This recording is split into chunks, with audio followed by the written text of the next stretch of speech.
My sister Chloe smirked across the dining table, holding her crystal wine glass high. 34 years old, still single, and not a single child in sight. Are you planning to let your uterus dry up completely, Maya? Our parents chuckled loudly, their approval validating her cruelty.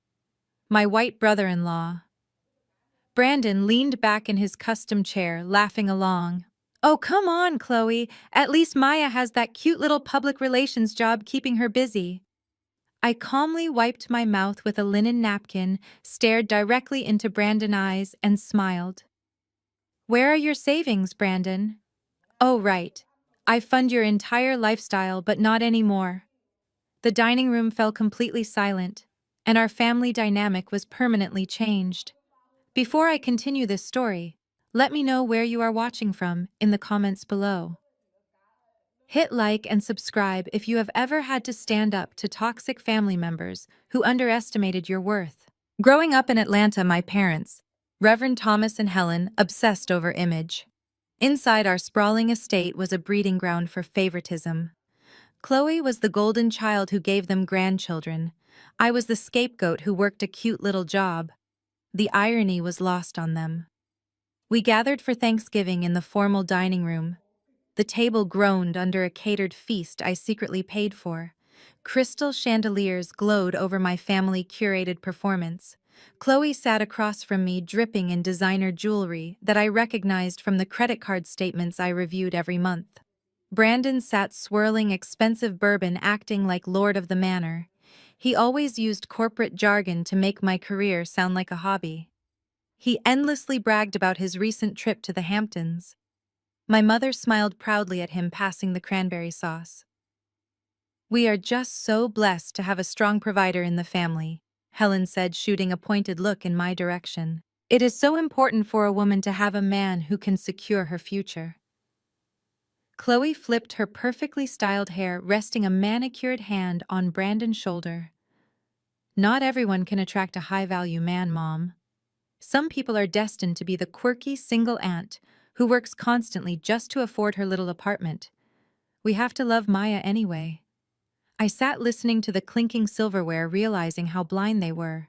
They believed their lies. They thought Brandon was a financial genius. They thought Chloe was a successful homemaker, and my parents were the righteous owners of the mansion we sat in. I slowly placed my fork down, the metallic clink ringing sharply in the sudden quiet. I looked at Chloe, who was still wearing that smug, satisfied smile. You know, Chloe, I replied, my voice completely steady. Keeping up appearances must be exhausting. It is a good thing you have such a strong provider. Brandon scoffed, adjusting his silk tie. It is called smart investments, Maya. You would understand if you handled real capital instead of managing Instagram accounts for minor celebrities. I reached into my designer handbag and pulled out my phone, placing it face up on the table. I unlocked the screen, navigating directly to my private banking application. Real capital, Brandon, I asked, tilting my head. Tell me, how exactly does a smart investor afford the lease on a brand new Porsche when he has been unemployed for 6 months? The color drained from Brandon's face instantly. His hand froze halfway to his bourbon glass. Chloe laughed nervously, looking between us.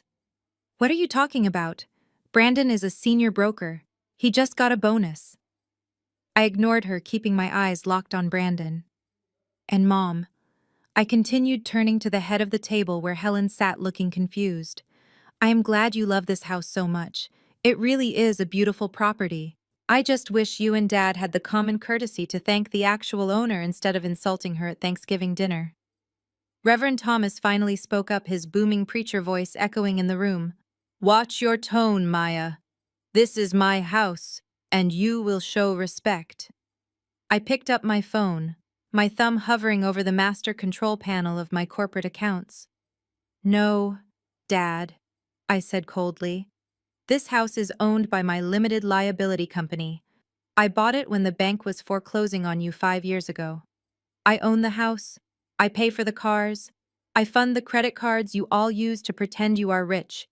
You are my dependents, and as of right now, your allowance is permanently cut off. I pressed the red icon on my screen, instantly freezing every secondary card attached to my name, and watched their smug expressions turn to panic. The silence that followed my announcement was deafening. For a fraction of a second, nobody moved. Then the entire dining table erupted into absolute chaos. My mother Helen dropped her silver serving spoon, splashing cranberry sauce across the pristine white tablecloth. She gasped, clutching her pearl necklace, as if she were the victim of a physical attack. "You insolent child!" she shrieked, her voice echoing off the high ceilings of the dining room.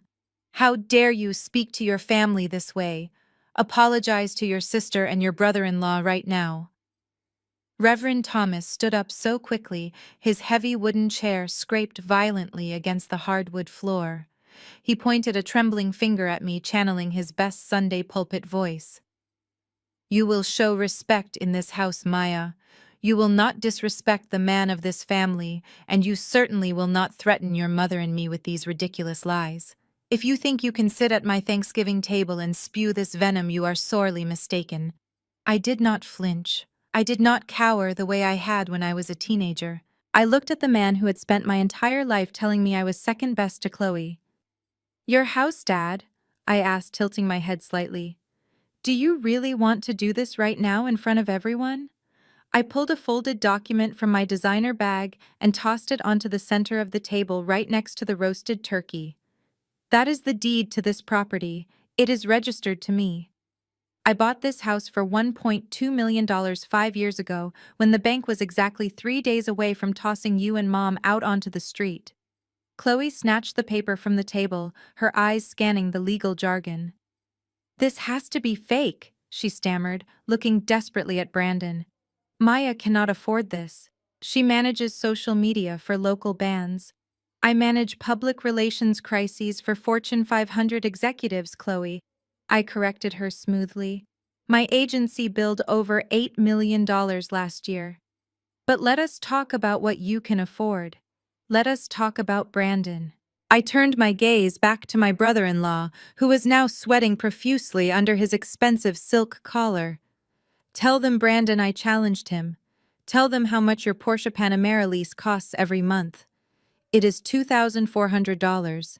And that monthly payment is deducted directly from the secondary account I set up for Chloe to buy groceries for my nieces, not luxury German sports cars." Brandon opened his mouth to speak, but nothing came out. His face was blotchy and red. "And Mom." I continued, turning my attention back to Helen, who was staring at the deed in horror. "Did you really think Dad was covering the country club membership fees? That is another $1,500 a month, plus the pool maintenance, the landscaping, the property taxes, and the dog food. I pay for all of it. Every single dime that keeps this fake wealthy image afloat comes from the daughter you just told to eat in the kitchen." "You are lying!" Chloe screamed, tears streaming down her face, ruining her makeup. "You are just jealous of my marriage. You have always been jealous that I have a husband and you have nothing." "I have nothing," I repeated, laughing softly. "Chloe, you are 32 years old, and you have not paid for your own cell phone bill since you were in college. I am 34, and I own the roof over your head, the car in your driveway, and the food in your mouth. You have a husband who insults the very woman financing his fake, luxurious life." Reverend Thomas slammed his fist on the table, rattling the crystal glasses. "Turn those cards back on right now, Maya. I am your father, and I command you to stop this nonsense immediately. We are family, and family supports each other. Support goes both ways, Dad," I replied, my voice dropping to a dangerous whisper. "You only claim me as family when the bills are due." I picked up my phone again, opening the banking application. I had already frozen the accounts, but now I navigated to the permanent cancellation menu. I am not freezing them anymore. I am closing them. I tapped the screen, confirming the permanent closure of all secondary credit lines. Instantly, a buzz vibrated against the mahogany table. Everyone jumped. It was Brandon's phone. He grabbed it frantically. The screen lit up with an automated text message from American Express. "Transaction declined. Your secondary platinum card has been permanently deactivated by the primary account holder." The Thanksgiving massacre had officially begun. Brandon hurled his phone onto the table so hard the screen cracked against the wood. His refined composure completely evaporated. The smug finance broker vanished, replaced by a red-faced, desperate man whose lifeline had just been severed. "Are you insane?" he roared, stepping toward me with fists clenched. "You cannot just cut off our financial access without warning, Maya. We have bills to pay. I have client dinners scheduled. I absolutely need that card for business expenses." "Your business expenses?" I asked, raising an eyebrow as I stood up from my chair. "You mean the bar tabs and the luxury golf club fees? You have not closed a single deal in over half a year, Brandon. You have been living off my hard work while openly insulting my career. Those lazy days are over. Go find a real job." Chloe screamed in pure frustration. She grabbed her expensive crystal wine glass and hurled it blindly across the room. It shattered loudly against the mahogany sideboard, sending dark red wine splattering across the pristine white wall. "You are ruining our Thanksgiving," she shrieked hysterically. "You are ruining our entire lives, just because you are a bitter, lonely woman. You have no right to do this to us." I stepped back away from the puddle of wine and calmly picked up my coat from the back of my chair. "I have every right, Chloe," I said, slipping my arms into the warm sleeves. "It is my hard-earned money. I earned it working 12-hour days while you spent your afternoons getting massages and posting fake quotes on social media. You are welcome for the free ride, but the train has officially stopped." My father suddenly stepped directly into my path, his face dark with righteous fury. He dramatically raised his hands as if standing behind his pulpit ready to deliver a sermon of damnation. "Honor thy father and thy mother, Maya," he thundered, his booming voice shaking with intense anger. "The Lord despises a greedy heart. You are selfishly hoarding wealth and deliberately punishing your own flesh and blood. You are turning your back on the beautiful family God graciously gave you. This is a terrible sin of wicked pride." I looked him dead in the eye, feeling absolutely nothing but pity for his transparent hypocrisy. "God also said, 'Thou shalt not steal,' Dad," I replied, my steady voice echoing coldly in the destroyed room. "You and Mom have been continuously stealing my peace of mind for 20 years. You willingly took my money and used it to financially elevate Chloe while constantly putting me down. You loudly preached about honesty every single Sunday while comfortably living in a massive house you do not actually own, completely funded by a dedicated daughter you do not respect. Do not try to weaponize the Bible against me when you are actively breaking half the commandments just to keep up appearances at the country club." Helen stepped forward, pointing a manicured finger directly at my face. "You are walking out on us," she hissed, her dark eyes narrowing viciously. "If you dare walk out that front door right now, Maya, do not ever come back. We will never forgive you for this massive betrayal." I calmly buttoned my dark coat and adjusted my leather handbag over my shoulder. "Good," I said simply. "I am incredibly tired of constantly paying for your fake conditional forgiveness anyway. Enjoy the roasted turkey." I proudly walked past my furious father, past the shattered glass, and past Brandon, who was still staring blankly at his broken phone in absolute disbelief. I quickly opened the heavy front door and stepped out into the crisp evening air. The door clicked shut firmly behind me, cutting off the chaotic sounds of Chloe sobbing and my angry father aggressively shouting. I walked briskly down the paved driveway toward my parked car, feeling a massive emotional weight magically lift right off my tired shoulders. For the first time in my adult life, I was breathing freely. I climbed quickly into my vehicle, started the powerful engine, and pulled smoothly out of the dark gated driveway. As I carefully merged onto the busy main highway, my mobile phone loudly chimed through the digital car audio system. It was a brand new unread voicemail message sent directly from Helen. I quickly pressed play while keeping my eyes firmly fixed on the dark road ahead. Her voice filled the quiet car, dripping with pure, desperate malice. "Maya, you listen to me very carefully," she hissed through the audio speaker. "You are going to immediately log back into that bank account and restore those credit cards right now." If those lines are not active by tomorrow morning, I will completely destroy your entire professional and personal reputation. I deleted the voicemail without a second thought and pressed my foot down on the accelerator. The highway stretched out in front of me, illuminated only by the rhythmic flash of streetlights. My phone, sitting securely in the dashboard mount, immediately began vibrating aggressively again. It was a relentless digital assault. The screen lit up over and over, displaying a rapid stream of text messages from everyone left behind at the dining room table. Chloe sent the first barrage. How are we supposed to pay for the private school tuition on Monday, Maya? You are literally ruining your niece's lives. You are a monster. I cannot believe you would do this to innocent children. This was quickly followed by a message from my mother, Helen. You have always been a bitter, jealous girl. Turn the cards back on before I call your clients and tell them how you treat your own elderly parents. I simply watched the notifications slide across the screen, feeling an unfamiliar sense of profound peace. They were finally experiencing the consequences of their own actions. Then came the frantic messages from Brandon. He was trying his absolute best to sound like a sophisticated finance broker again, but his sheer panic was obvious. Maya, you are in direct violation of our verbal financial agreement. I am documenting all of these damages. I will be contacting my legal team first thing in the morning to file a massive lawsuit for financial damages and emotional distress. I highly suggest you reconsider your current course of action before I ruin you in civil court. I actually laughed out loud in the empty car. His legal threats were completely empty. There was no verbal agreement.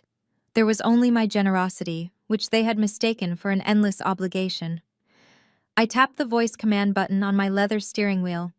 Call Marcus at Platinum Concierge, I instructed the car audio system.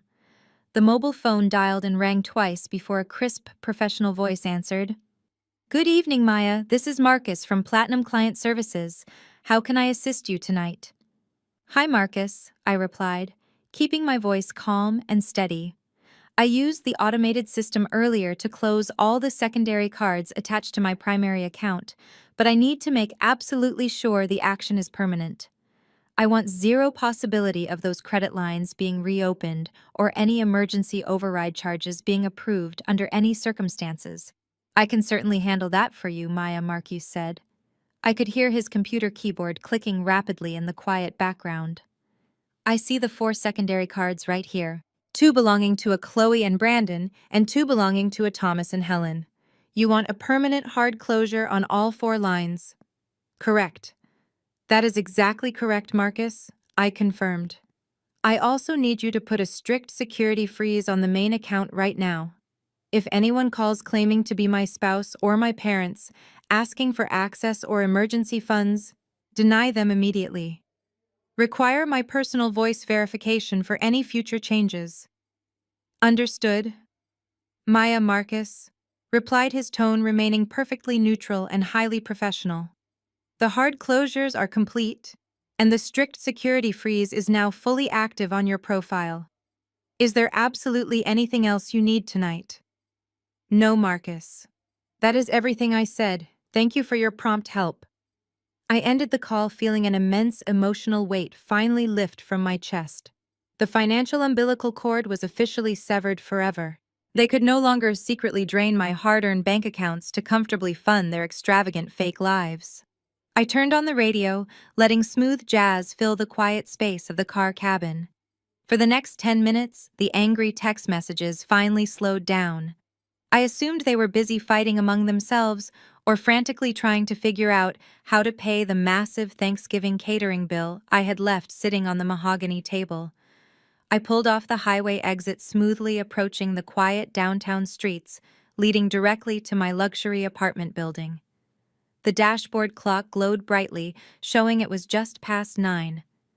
The night was still young, but I felt incredibly energized and completely unstoppable. I was finally truly free from them. Just as I turned onto my street, my phone vibrated with a different kind of notification. It was a social media alert. I glanced at the screen, and my heart skipped a beat. The banner read, Reverend Thomas has just gone live on Facebook. I pulled my car over to the side of the road and parked. I tapped the notification opening the application. The screen loaded to show my father weeping openly to his massive church congregation about a sudden violent demonic attack striking our helpless family. I watched my father wipe fake tears on the screen as he preached to viewers online about a spiritual attack on our household. I simply rolled my eyes, closed the application, and drove home. I slept better that night than I had in years. The next morning, I woke up feeling refreshed. I put on my sharpest designer suit, grabbed my briefcase, and headed straight to my public relations firm in downtown Atlanta. Walking into my sleek corner office with floor-to-ceiling windows overlooking the city, I felt completely in control. My business was thriving, and for the first time, my personal finances were entirely my own. I had barely sat down at my glass desk and opened my laptop when my office phone rang loudly. It was my direct private line. Only a handful of people had that specific number. I picked up the receiver expecting a high-profile client. Instead, my mother Helen voice barked aggressively through the speaker, completely bypassing any normal greeting. "You need to transfer $12,000 to the Oak Ridge Academy immediately. Maya," she demanded, her tone laced with absolute entitlement. "Today is the absolute final deadline for the winter semester tuition for your nieces. If the money is not in their account by noon, they will be officially disenrolled and sent home. Chloe is completely beside herself with worry, and you are the one responsible for this mess." I leaned back in my ergonomic leather chair and let out a long, exasperated sigh. "Good morning to you too, Mom," I replied, my voice dripping with cold sarcasm. "And no, I will not be transferring a single dime to that overpriced private school. Chloe and Brandon are the parents. They are solely responsible for their own children. Maybe Brandon can ask his fancy golf buddies for a short-term loan since he is such a successful finance broker." Helen gasped, loudly, acting deeply offended. "How can you be so incredibly heartless?" she shrieked, her voice vibrating with genuine rage. "Those innocent little girls did absolutely nothing to you, Maya. You are maliciously punishing helpless children just because you are jealous of your sister. You have a massive company and millions of dollars. You do not even have a husband or a family of your own to spend it on. It is your fundamental duty to help provide for your flesh and blood." I felt a cold, sharp anger rise in my chest, but I kept my voice perfectly level. Jealous of Chloe, I asked, laughing bitterly. "Mom, let us get one thing perfectly straight right now. I am not jealous of a grown woman who cannot even afford her own groceries. I am not jealous of a marriage built on lies and stolen money. And I am certainly not punishing those children. Their own lazy parents are punishing them by living light years beyond their actual means." "You are a selfish, greedy girl," Helen hissed violently. "We raised you to share your blessings. We gave you everything. You gave me absolutely nothing." I snapped back, cutting her off completely. "You gave Chloe everything. You paid for her college tuition, while I worked 3 jobs to put myself through state school. You bought her a brand new car for graduation, while I rode the city bus for 5 years. You and Dad constantly told me I was not smart enough or pretty enough to succeed. You made me the invisible child. But the second I built this massive company from the ground up and bought the house you live in, suddenly I became the family bank. Your blatant favoritism is incredibly toxic, Mom. You created a spoiled, dependent monster in Chloe, and now you expect me to financially sustain her forever. Well, the bank is permanently closed." There was a heavy silence on the line. I could hear her breathing heavily, struggling to process the absolute truth I had just dropped on her. When she finally spoke, her voice was shaking with an ugly, hateful venom. "You listen to me, you arrogant, ungrateful witch!" she screamed, the volume forcing me to pull the phone slightly away from my ear. "You are no longer a part of this family. You are completely dead to me, Maya. Do you hear me? You are dead." She slammed the phone down violently, severing the connection. I slowly placed my receiver back on the base, taking a deep, steadying breath. I had expected the harsh words, but hearing my own mother declare me dead still stung slightly. However, before I could even process the emotional weight of the brutal phone call, the heavy glass door to my private office suddenly swung open. My executive assistant Sarah rushed into the room looking absolutely terrified, clutching an iPad tightly to her chest. Sarah rushed into the room looking terrified, clutching an iPad tightly to her chest. Maya, what is happening? She asked, her voice trembling slightly. Our company's social media pages are under a coordinated attack. We are losing followers by the minute, and the review sections are flooded with hateful comments. I quickly stood up and took the device from her shaking hands. My eyes scanned the screen and my blood ran cold. My father had not gone live on his personal profile last night. He had broadcast his morning sermon directly to the official church page, which boasted over 50,000 devoted local followers. The video clip was already viral within our community. There stood Reverend Thomas, dramatically wiping his face with a white handkerchief, preaching about the spiritual decay of the independent woman.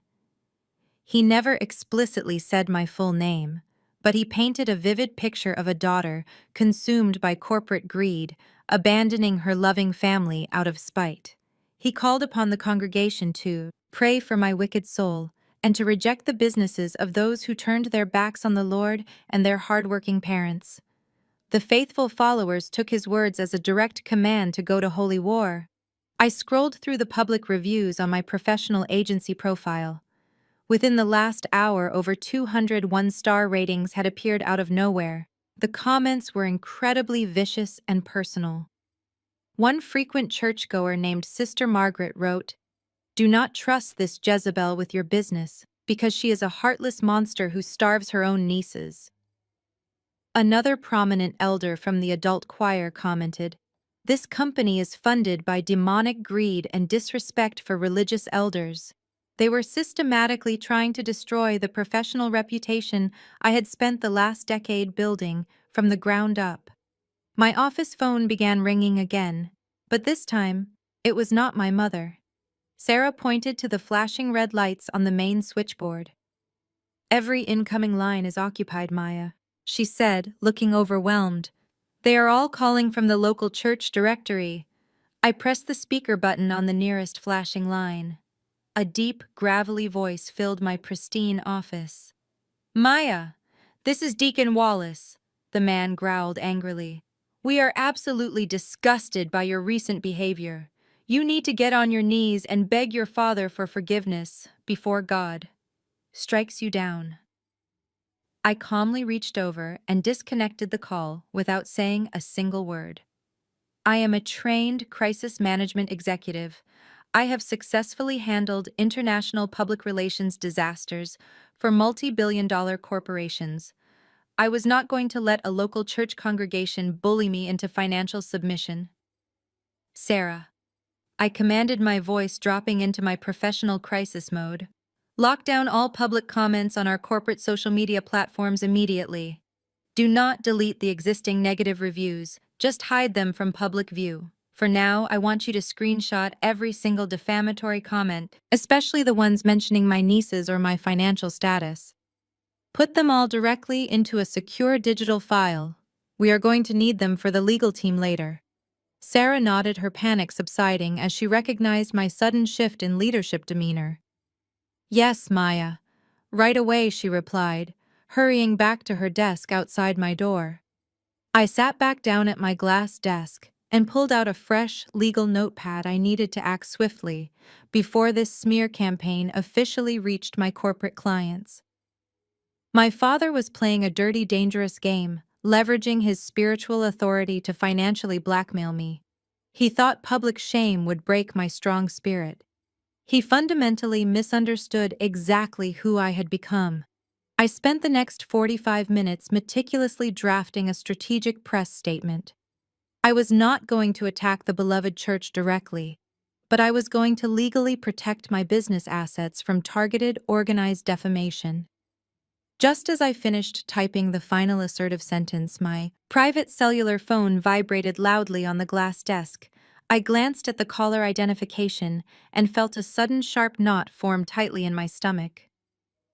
It was Marcus Thorne, the highly respected chief executive officer of a massive technology firm and my highest-paying corporate client. I took a deep, steadying breath, forcing a bright professional tone into my voice. "Good morning, Marcus," I answered smoothly. "Maya," he said, his tone uncharacteristically serious, bypassing our usual friendly morning banter. "I am currently looking at a very disturbing viral online video link that my diligent executive assistant just forwarded directly to me. Can you please explain to me exactly why Reverend Thomas is publicly praying for your wicked soul on the internet, and why my company name is currently being tagged aggressively in the chaotic comment section?" "Marcus, I understand your concern," I said, keeping my voice steady. "The situation is a private family dispute that my father made public to his congregation. He is attempting to use public pressure to force a financial arrangement I have firmly declined. I assure you my agency has implemented a containment strategy. We are hiding the defamatory comments, and my legal team is preparing a formal cease and desist right now. Your company is targeted because you are my prominent client. I will personally ensure your brand is shielded from this local drama." Marcus was silent before letting out a soft chuckle. "Maya, I hired you because you are the most effective crisis manager in the Southeast," he replied, his tone relaxing. "If anyone can handle a rogue preacher, it is you. Just keep my corporate name out of the mud, and let me know if you need recommendations for a good defamation lawyer." I thanked Marcus and ended the call, feeling a surge of triumph. I successfully neutralized the biggest threat to my business. But before I could take a sip of coffee, the intercom on my desk buzzed loudly. It was Sarah, her voice laced with fresh panic. "Maya, your brother-in-law. Brandon is in the main lobby, aggressively demanding to see you, and threatening to cause a massive scene if I do not let him through the security doors." "Keep him right there, Sarah," I instructed, standing up. "Do not let him into the inner office. I am coming out to handle this personally." I walked straight out of my private office and strode confidently toward the glass reception area. I pushed through the double doors to find Brandon pacing aggressively across the marble floor. He wore a slightly wrinkled suit and carried a leather briefcase, trying his best to look like a powerful executive. Instead, he just looked sweaty and desperate. When he saw me, he immediately puffed out his chest and marched right up to the reception desk, trying to use his height to physically intimidate me. "You have exactly 5 minutes to fix this catastrophic mistake, Maya," he barked loudly enough for my front office staff to hear. "You are officially in breach of a binding verbal contract. You established a long-term pattern of financial support our family has legally relied upon. By cutting off those funds without written notice, you have caused severe reliance damages. I already drafted the initial paperwork for a civil lawsuit. I suggest you reinstate the credit cards before I take everything you own." I stood completely still and looked at him. My face remained entirely blank. I did not flinch. I just let his fake legal jargon hang awkwardly in the quiet lobby. Several of my employees were openly staring at us. I slowly crossed my arms over my chest and let out a loud, genuine laugh. It echoed brightly against the marble walls. "Reliance damages?" I asked, repeating the phrase mockingly. "Brandon, did you spend your entire morning searching legal terms on the internet trying to find a way to sound intelligent? A verbal contract requires mutual consideration. What exactly did you provide me in exchange for paying your luxury car lease?" "Nothing. You are an unemployed fraud who spent the last 6 months pretending to go to an office while secretly draining my bank account to fund your pathetic gambling habits. You have absolutely no legal standing, and you do not have the money to hire a real lawyer to even file that imaginary paperwork." Brandon turned a deep shade of crimson. His white male privilege was completely failing him in a room where I held all the actual power. He took a sudden aggressive step toward me, raising his voice into a furious shout. "You listen to me, you arrogant little witch!" Before he could finish the sentence, my 2 massive building security guards stepped smoothly out of the nearby elevator bay. They flanked Brandon, immediately grabbing him firmly by both of his arms. "Sir, it is time for you to leave the premises," the taller guard stated calmly but forcefully. I smiled warmly at Brandon as the two guards began to physically drag him backward toward the sliding glass exit doors. "Enjoy the long walk home, Brandon," I called out cheerfully. "I heard your luxury car lease is getting canceled today."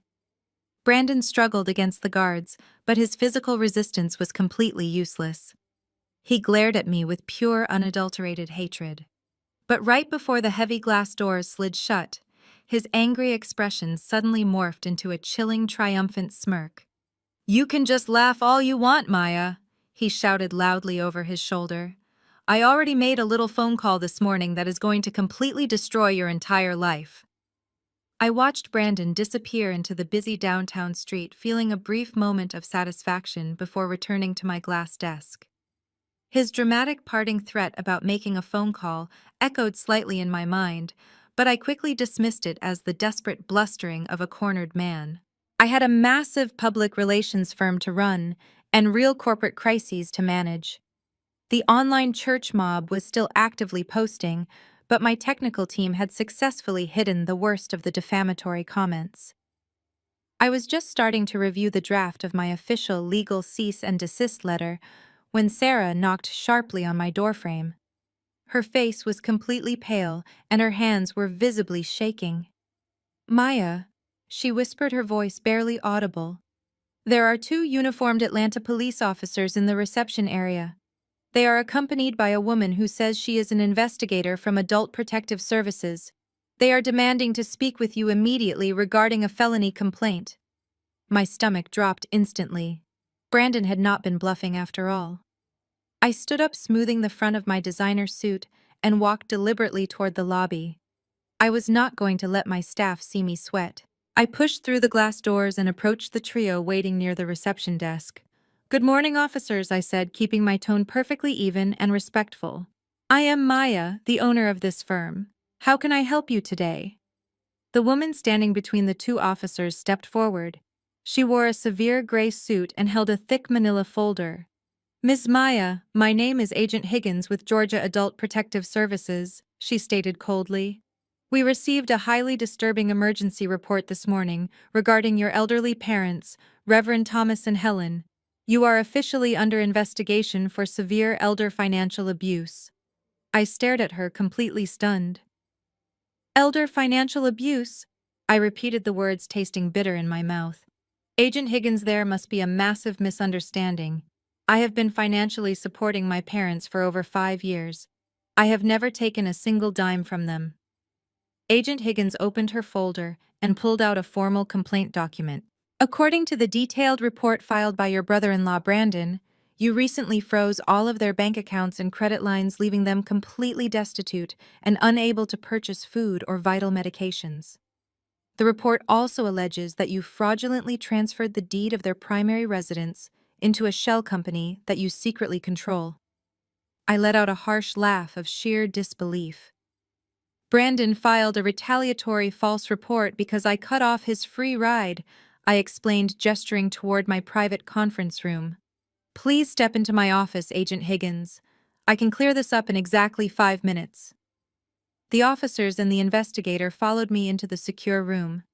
I immediately pulled up my private banking dashboard on the large presentation screen. I showed them the complete financial history. "Look right here," I said, pointing to the digital ledger. "These accounts were never their life savings. These are secondary credit lines strictly attached to my primary corporate account. The money flows directly from my business revenue to them." I also pulled up the original foreclosure documents from 5 years ago, proving my parents were bankrupt before I stepped in and legally purchased the property to save them from eviction. Agent Higgins carefully reviewed the glowing digital documents and the property deed. The physical evidence was absolutely undeniable. "I am the sole provider for that entire family," I stated firmly, crossing my arms. "I simply decided to stop funding their luxurious lifestyle yesterday. There is absolutely no elder abuse happening here. In fact, I am the one being financially abused by my capable adult relatives." I expected Agent Higgins to immediately apologize and close the ridiculous file. Instead, her expression remained incredibly grim. She slowly pulled a second document from her thick manila folder and placed it deliberately on the glass conference table. The financial trail you just provided is certainly compelling, Maya Agent Higgins said, her voice dropping to a very serious tone. However, this situation is far more complicated than simple credit card disputes. This piece of paper is a sworn legal affidavit signed in the presence of a notary public just 2 hours ago. I looked down at the document. My heart began to pound violently against my ribs. "What is that?" I asked, my voice suddenly feeling very tight. "It is a sworn statement signed by both of your parents," Agent Higgins replied, looking me directly in the eye. "They are officially claiming that you used emotional manipulation and corporate intimidation to coerce them into signing away their house. They are pressing formal criminal charges against you." I stared at the sworn affidavit resting on the glass conference table. The signatures of my parents, Reverend Thomas and Helen, stared back at me, written in stark black ink. They were actually trying to send me to prison to protect Brandon and his fake lifestyle. A cold, blinding fury washed over me, completely replacing any lingering trace of familial obligation. I looked up at Agent Higgins, who was watching me closely, waiting for a panicked reaction. I did not give her one. "Agent Higgins," I said, my voice dropping to a dangerously calm whisper. "You have my financial records and the original property deed. If my parents truly believe I coerced them, they can attempt to prove it in a court of law. However, from this moment forward, you will direct all further communications to my legal counsel. You can find his contact information at the front desk on your way out. Have a pleasant afternoon." I stood up, ending the meeting. The two police officers exchanged a glance, but without a warrant or immediate physical evidence of a crime, they had absolutely no authority to arrest me. Agent Higgins pursed her lips, gathered her manila folder, and silently led the officers out of my office. The moment the heavy glass doors clicked shut behind them, my executive assistant Sarah rushed back in.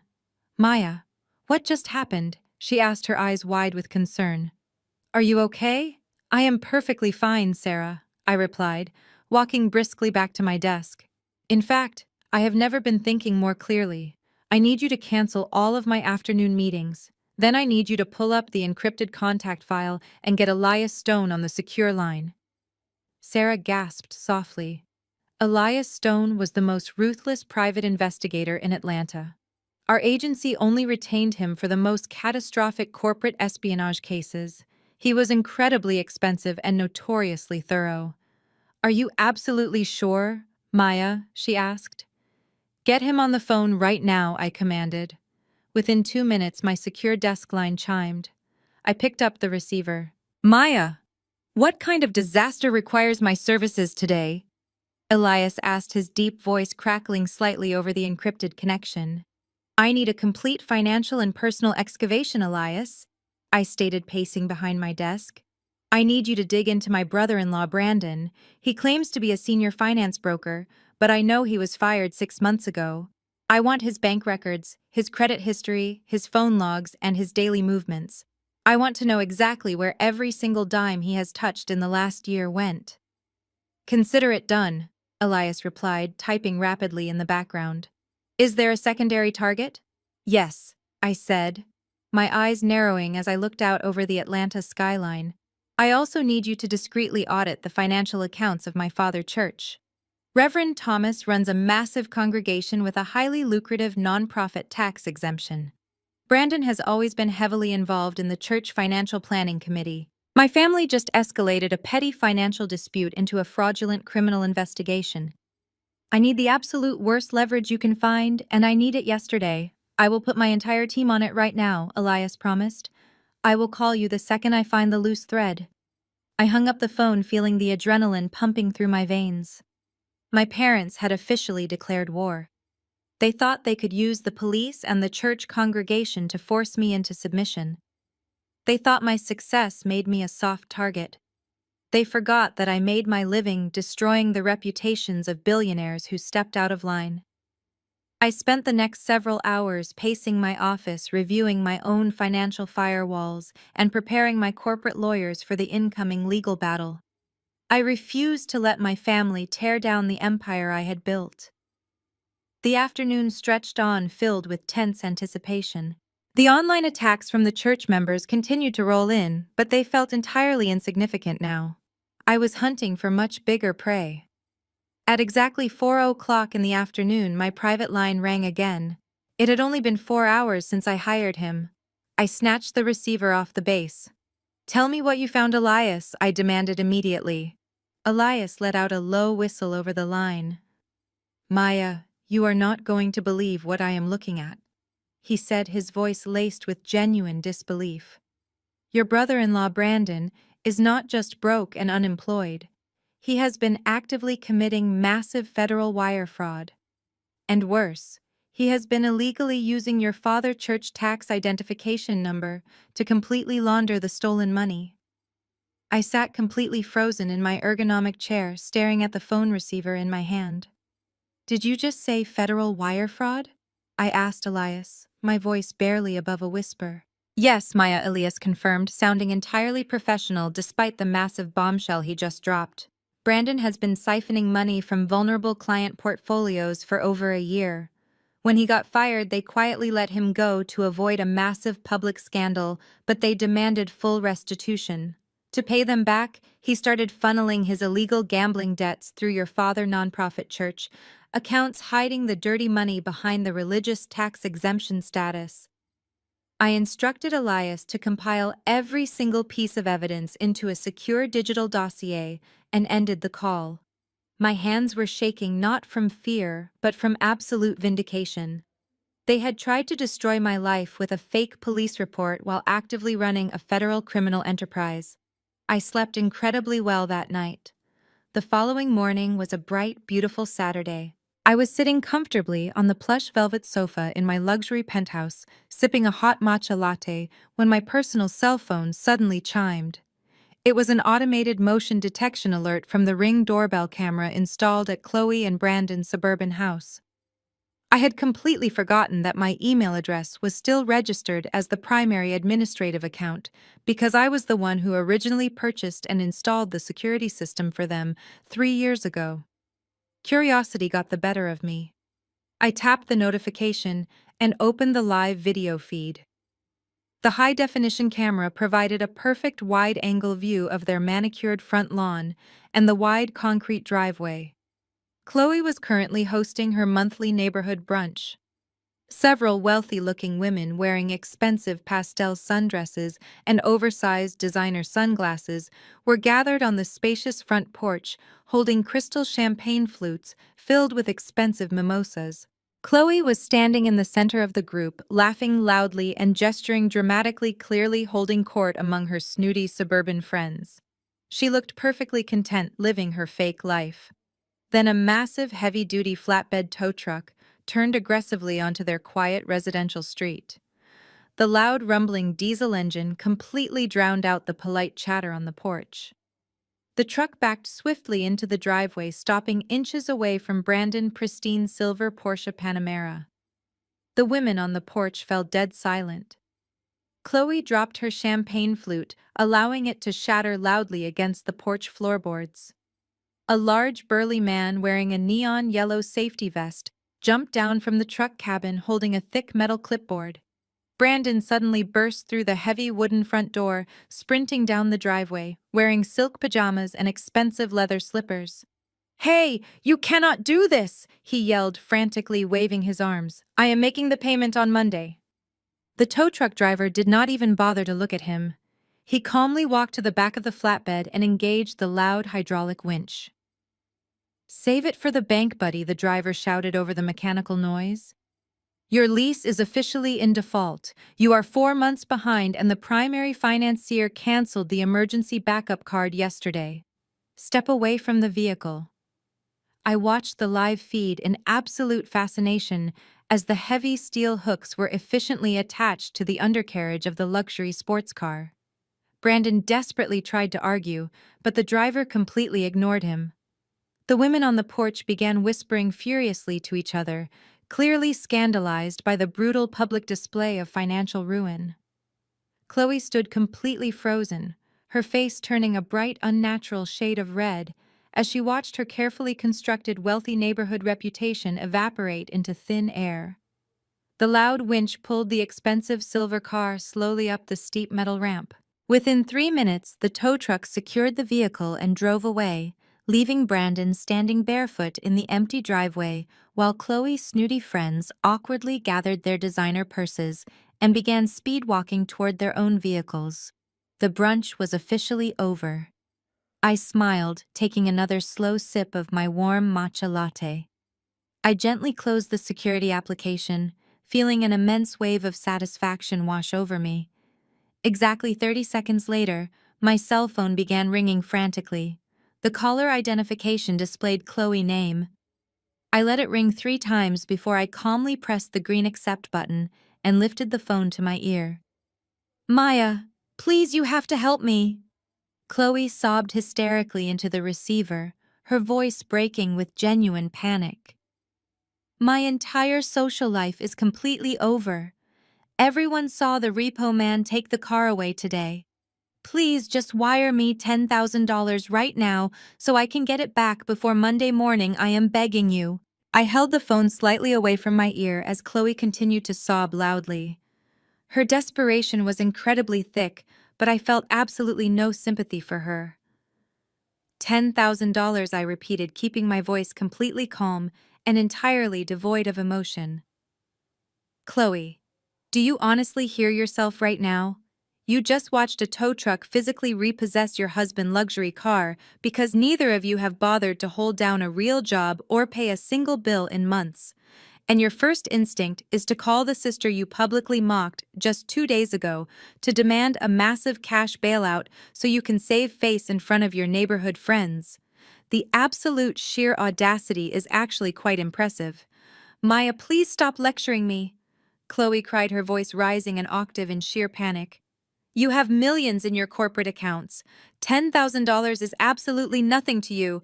It is pocket change. If you do not wire the money right now, my entire reputation in this community will be completely destroyed." Everyone saw the truck pull away. I cannot show my face at the country club ever again. I took a slow, deliberate breath. "You are right, Chloe," I said softly. $10,000 is pocket change to me.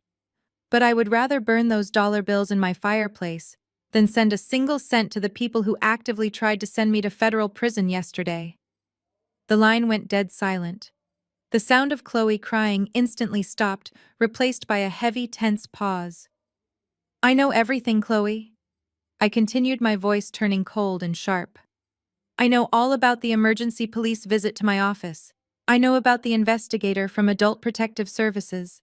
I know that you and Brandon marched right down to the precinct and convinced Mom and Dad to sign a sworn legal affidavit falsely accusing me of criminal elder financial abuse. You actually tried to have me arrested for stealing the house that I bought with my own hard-earned money to save them from homelessness." Chloe hesitated for only a brief second before her tone completely shifted. The pathetic sobbing vanished instantly, replaced by a harsh, defensive anger. "Well, you completely forced us to do it, Maya," she snapped viciously. "You left us absolutely no choice. You maliciously cut off our financial access without any warning. You abandoned your own family. We had to take drastic measures to protect ourselves and get our rightful money back. You are a selfish monster who only cares about her precious company. We simply told the authorities what they needed to hear to fix the terrible situation you selfishly created." I let out a harsh laugh of sheer disbelief. "You committed perjury, Chloe," I stated firmly. "You filed a false police report and coerced our parents into signing fraudulent legal documents. That is a massive felony, and for what exactly? For to protect a lazy husband who cannot even afford the lease on a rented sports car. You are living in a complete delusion. Your perfect wealthy life is an absolute lie, and now the entire neighborhood knows it. The police cannot force me to give you my money. No one can save you from your own terrible choices. You are just incredibly jealous of me," Chloe screamed, her voice echoing shrilly through the phone speaker. You have always been jealous of my beautiful family and my perfect life. You are a bitter, lonely woman, and you are trying to destroy my happiness because nobody will ever love you. Your perfect life is being towed down the interstate right now, I replied coldly. My life is secure. My company is thriving. My house is paid for. I am not the one begging for a $10,000 wire transfer on a Saturday morning to impress people who do not even like me. You made your bed, Chloe, and now you and your fake finance broker husband are going to lie in it. Do not ever call this number again. Before I could pull the phone away to end the call, I heard a sudden violent scuffle on the other end of the line. Chloe let out a surprised yelp, followed by the sound of the phone being aggressively snatched from her hands. Heavy, angry breathing filled the speaker. "Listen to me very carefully, you arrogant little witch," Brandon snarled into the receiver. His voice was shaking with an uncontrolled, explosive rage. "You think you hold all the cards just because your name is on the bank accounts? You think you can completely humiliate me in my own driveway and get away with it? I am going to successfully sue you for my massive sweat equity in your precious company today, Maya." I listened to Brandon screaming through the phone speaker and let out a soft chuckle. "Sweat equity," I repeated slowly, making sure he heard the amusement in my voice. "Brandon, you have not broken a sweat in your entire life, unless it was walking from the expensive couch to the luxury refrigerator. Go ahead and call a lawyer. Let me know how you plan to pay the massive retainer fee without my money." I ended the call before he could scream another word and tossed my phone onto the plush velvet sofa. My morning was already incredibly productive, but it was about to get much better. Exactly 10 minutes later, my building concierge called up to announce a special delivery. A bonded courier arrived at my penthouse door carrying a heavy encrypted hard drive from my private investigator, Elias. I took the package, thanked the courier, and immediately walked over to my home office. I plugged the drive into my secure computer and entered the complex passcode Elias had provided. The screen flickered to life, revealing a massive organized directory of digital files. I opened the main summary document and began to eagerly read. Elias was definitely worth every single penny I paid him. The comprehensive dossier detailed the complete and absolute destruction of Brandon. He had not just been fired from his finance firm 6 months ago, as I initially suspected. He was actually permanently terminated exactly 8 months ago. The firm discovered he was illegally skimming small amounts from his wealthiest elderly clients to cover his massive mounting gambling debts. They quietly forced his immediate resignation and firmly demanded full restitution under the strict threat of federal prosecution. That was the exact devastating moment he began heavily leaning on my secondary credit lines. He used the generous monthly allowance I provided for my nieces to aggressively play high-stakes online poker and place massive bets on offshore sportsbooks. The detailed financial ledgers Elias recovered showed hundreds of thousands of dollars flowing directly from my corporate accounts through the church nonprofit tax identification number and straight into the pockets of illegal bookies. Brandon was not just a lazy husband, he was a desperate, completely reckless criminal who had actively jeopardized his own freedom and my parents' church to fund his pathetic addiction. But the financial ruin was not even the most shocking part of the detailed report. I clicked on a subfolder labeled Personal Surveillance, and a series of high-resolution photographs filled my computer screen. My jaw tightened as I scrolled through the images. Brandon was sitting comfortably in a dimly lit high-end steakhouse. He was not eating alone. A young, stunningly beautiful blonde woman was sitting directly across from him. She was laughing brightly, leaning over the small table to intimately hold his hand. The next photograph showed the two of them walking closely together into a luxury downtown hotel. The timestamp on the image was from just last week. It was a Tuesday afternoon. The exact same afternoon Chloe had texted me complaining that Brandon was working incredibly long hours at the brokerage firm. I opened the attached background check on the young woman. Her name was Jessica. She was a 24-year-old cocktail waitress who lived in a high-rise apartment. According to the financial documents Elias pulled, Brandon was currently fully paying her expensive monthly rent. He was literally using my hard-earned money to fund a secret apartment for his young mistress, while his own clueless wife was actively begging me for a $10,000 wire transfer to save her fake country club reputation. I sat back in my leather office chair, staring at the damning photographs on my glowing screen. A cold, calculating sense of pure focus washed completely over me. My family thought they were playing a simple game of emotional manipulation and social guilt. They thought they could leverage public shame and fake police reports to force my hand. They had absolutely no idea they were standing on a massive, fragile house of cards completely built on lies, theft, and infidelity. I was not just going to defend myself against their pathetic attacks anymore. I was going to burn their entire fake reality completely to the ground. I turned to my heavy-duty laser printer and pressed the print command. The machine hummed loudly, springing to life. I printed every single offshore gambling receipt, every illegal wire transfer document, and every single crystal-clear photograph of Brandon and his young mistress entering the hotel. I gathered the stack of warm printed papers, organizing them perfectly. I walked over to my tall wooden filing cabinet and pulled out a sleek red folder. I neatly slipped the devastating physical evidence inside and snapped the folder shut.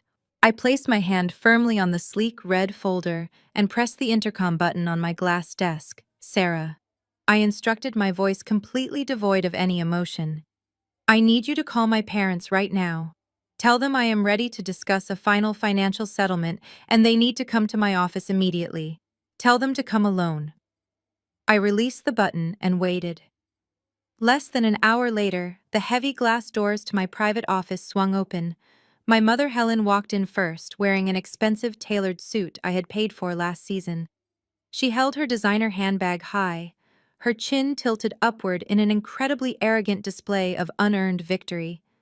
My father, Reverend Thomas, followed closely behind her. He walked with the slow, deliberate strut of a man who firmly believed his divine authority had successfully crushed a rebellion. They took their seats in the leather chairs across from my desk. Neither of them said a word. They were clearly waiting for me to grovel.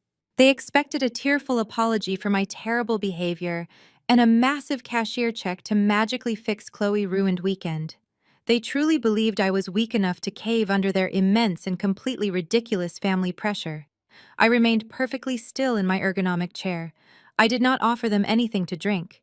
I did not ask about their day. Well, Maya Helen finally spoke, breaking the heavy silence. Her voice dripped with condescending superiority.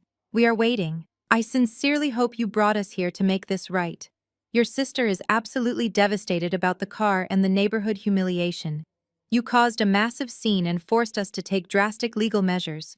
But your father and I are willing to graciously drop the criminal complaint with Adult Protective Services if you apologize right now and immediately reinstate every single financial account. We also expect a separate wire transfer to completely cover the emotional distress you intentionally caused our family."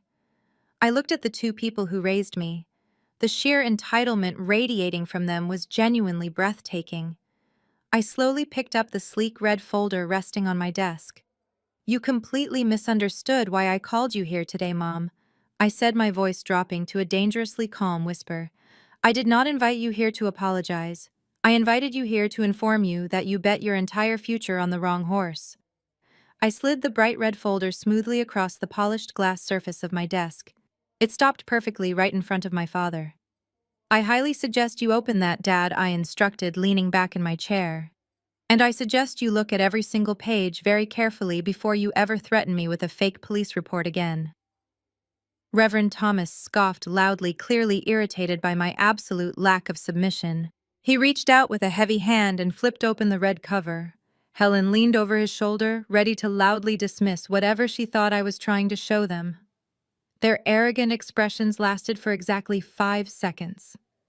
The very first page was a high-resolution photograph of Brandon kissing his young cocktail waitress mistress outside the luxury hotel. Helen gasped sharply, her hand flying to her mouth in genuine shock. Reverend Thomas quickly flipped to the next page, revealing the detailed residential lease agreement Brandon had signed for the young woman paid entirely through my secondary credit line.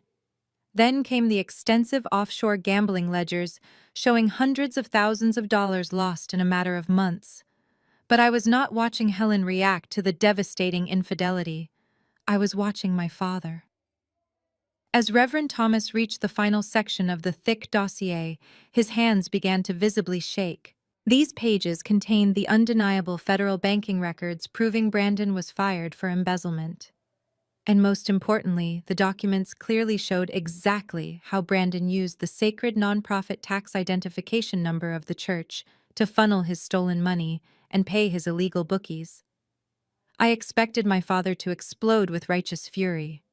I expected him to scream about Brandon betraying Chloe and dragging his holy church into a massive gambling scandal. But that did not happen. Reverend Thomas did not look angry. He looked completely and utterly terrified. All the color rapidly drained from his face, leaving him looking like a sick old man. He stared at the church wire transfers with wide, panicked eyes, and a cold, horrifying realization suddenly washed over me. Brandon had not stolen the church tax identification number without permission. My father actually knew exactly what was happening all along. He was actively participating in the federal wire fraud to take a secret cut of the dirty gambling money.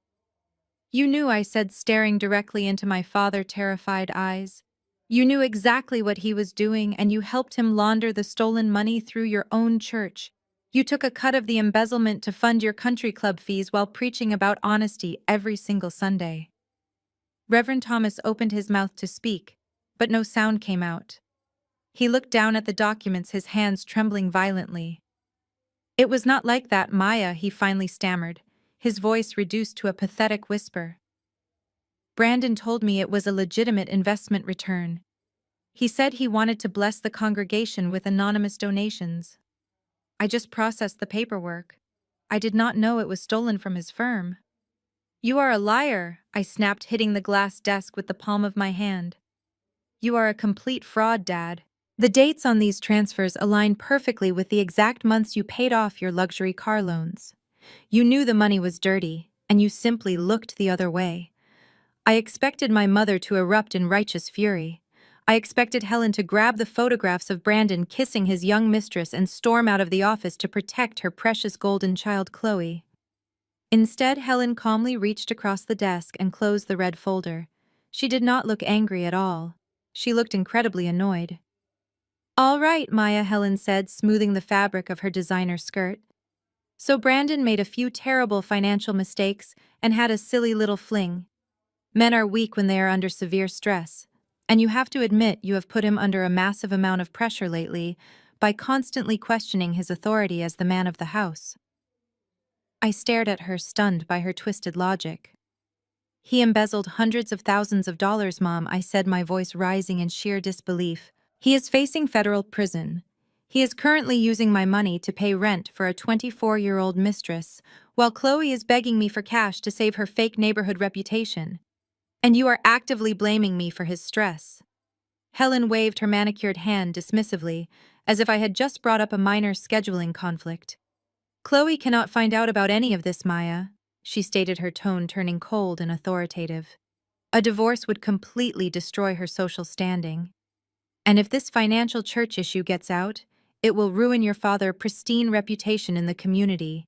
We have spent decades building our perfect family image, and I will not let you tear it down just because you are holding a petty grudge." I felt a cold shiver run down my spine. "A petty grudge," I repeated. "Mom, he committed a massive federal crime, which is exactly why you are going to fix it," Helen interrupted, leaning forward and pointing a sharp finger at me. "You are a professional crisis manager, Maya. This is exactly what you do for a living. You are going to pay off Brandon's old firm so they do not press criminal charges.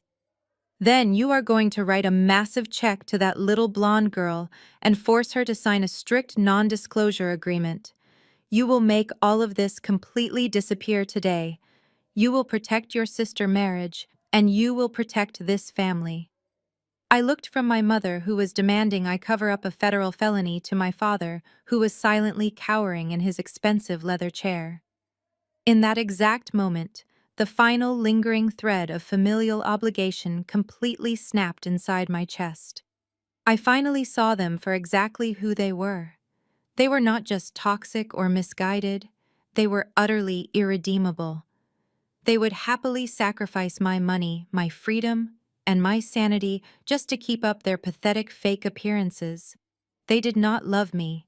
They only loved what I could forcefully provide to protect their fragile egos. I slowly stood up from my ergonomic chair, buttoning my designer jacket.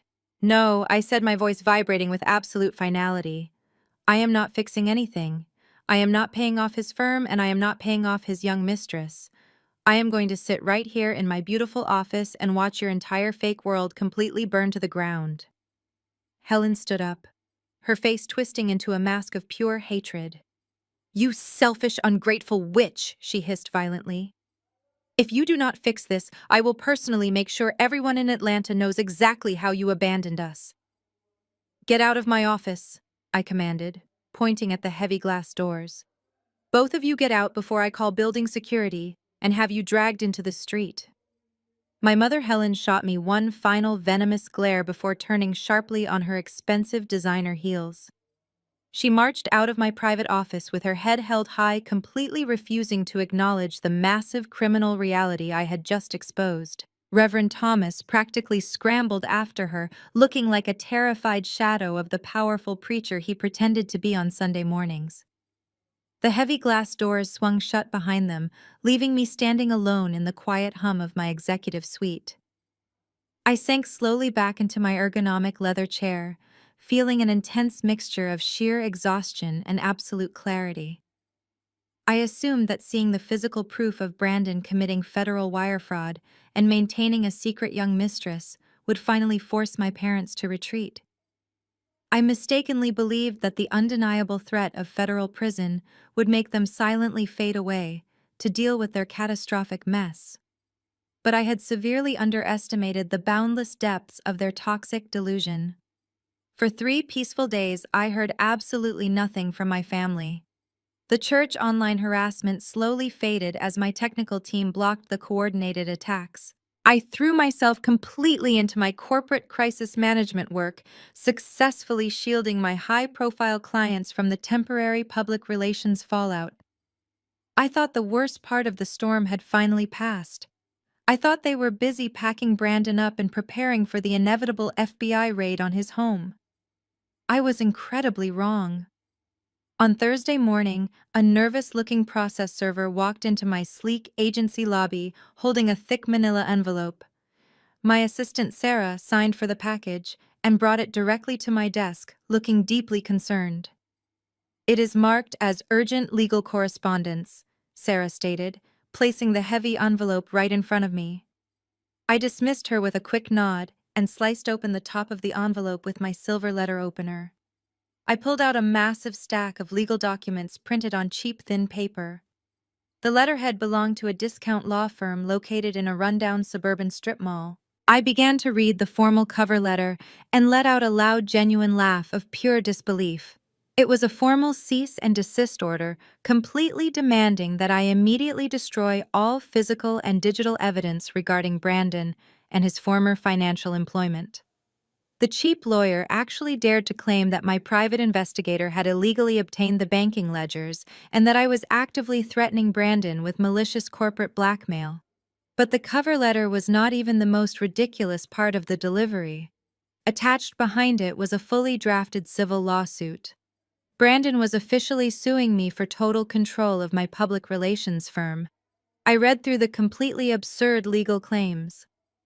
Brandon was formally arguing that his occasional unsolicited business advice at family dinners constituted binding corporate consulting. He claimed his profound financial expertise was the sole reason my agency had secured its largest technology clients. Because I had maliciously cut off his promised compensation without warning, he was demanding a 50% ownership stake in my multi-million-dollar company plus $3 million in immediate punitive damages for severe emotional distress. The sheer, unadulterated audacity was actually breathtaking. They were entirely bankrupt. Brandon was staring down the barrel of a massive federal indictment for wire fraud and embezzlement. Yet instead of hiring a competent criminal defense attorney to save himself from prison, he had found a desperate, cheap lawyer willing to file a frivolous civil lawsuit to try and legally steal my successful business. My parents were clearly backing this insane play, hoping to force a massive financial settlement that would magically pay off all of their terrible debts and keep Chloe living in her fake suburban paradise. They actually thought I would be intimidated by a stack of cheap legal paper. They thought I would quietly settle out of court to avoid a messy public corporate lawsuit that might scare away my elite executive clients. They fundamentally misunderstood the rules of the dangerous game they were trying to play. They thought we were playing a game of social chess where appearances mattered more than anything else. But I was not playing chess anymore. I was preparing for an absolute demolition. I neatly stacked the ridiculous legal documents and pushed them to the side of my polished glass desk. I did not feel an ounce of fear or anxiety. I did not call my corporate defense team to prepare a lengthy response to the frivolous lawsuit. I did not call the police to report the blatant extortion attempt. Instead, I confidently picked up my secure office phone and dialed a very specific number. I listened carefully before a sharp voice answered. I called my ruthless real estate attorney. I hung up the phone with my real estate attorney, feeling completely prepared for the absolute slaughter ahead. I gave him specific instructions to draft the most ironclad eviction notice permitted by the state of Georgia. I wanted my parents out of my property, and I wanted it done legally, swiftly, and without a single ounce of mercy. I left the absurd civil lawsuit sitting on my desk and shifted my focus back to my actual life. The timing of their desperate stunt was incredibly poetic because that evening I was scheduled to attend the Atlanta Corporate Excellence Gala. I was not just attending as a guest. I was the keynote honoree receiving the prestigious Businesswoman of the Year award. I arrived at the luxurious downtown ballroom wearing a custom emerald silk gown. The massive room was filled with hundreds of the most powerful corporate executives, politicians, and media representatives in the Southeast region. Crystal chandeliers sparkled overhead as waiters passed around trays of expensive champagne. I spent the first hour networking, accepting warm congratulations, and securing 2 massive new public relations contracts. When the time came, I was called to the brightly lit stage. The applause was deafening as I stepped up to the crystal podium and adjusted the microphone. I looked out over the sea of successful professionals and felt an overwhelming sense of pride. I had built my massive empire entirely from scratch despite my family constantly trying to pull me down. I began my carefully prepared acceptance speech, speaking passionately about the unique challenges female entrepreneurs face in the modern corporate world. I was just reaching the emotional climax of my speech when a sudden loud commotion erupted near the heavy brass entrance doors at the back of the ballroom. I paused and looked up. Brandon had violently pushed his way past the 2 young event hostesses. He was wearing the exact same wrinkled suit from my office lobby, and he looked completely unhinged. He marched aggressively down the center aisle, ignoring the shocked gasps of the wealthy guests. He held a thick stack of legal papers high in the air, clearly hoping to create a massive public spectacle. He wanted to humiliate me in front of the press. He wanted the cameras flashing as he served me with his ridiculous lawsuit for a fraudulent share of my company. "Here is your lawsuit, Maya," he shouted, his voice echoing loudly across the silent ballroom. "You are officially being served for corporate fraud." Several security guards rushed forward to intercept him, but I raised my hand, signaling them to stop. I did not panic. I am a master of crisis management, and Brandon had just handed me the ultimate public relations opportunity on a silver platter. I smiled warmly, stepped out from behind the crystal podium, and walked gracefully to the edge of the stage. I reached down and calmly took the thick stack of cheap legal papers directly from his sweaty, trembling hands. The entire ballroom held its breath, waiting for my reaction. I turned slowly back to the microphone, holding the papers up for the entire audience and the flashing press cameras to see. Ladies and gentlemen, I said, my voice projecting clearly and confidently through the massive sound system. I was just speaking about the unfortunate hurdles successful women inevitably face. It seems the universe wanted to provide a live demonstration tonight. What you are witnessing right now is the desperate attempt of an unemployed man trying to legally steal half of a multi-million-dollar company simply because I stopped paying his luxury car lease. The ballroom erupted into a massive wave of genuine laughter and thunderous applause. The elite crowd instantly recognized the pathetic nature of his public stunt. The flashing cameras focused on me standing tall and radiant in my emerald gown, graciously holding the papers like a secondary trophy. I turned my attention back to Brandon, who was standing frozen at the bottom of the stage, looking completely horrified as the massive crowd openly mocked him.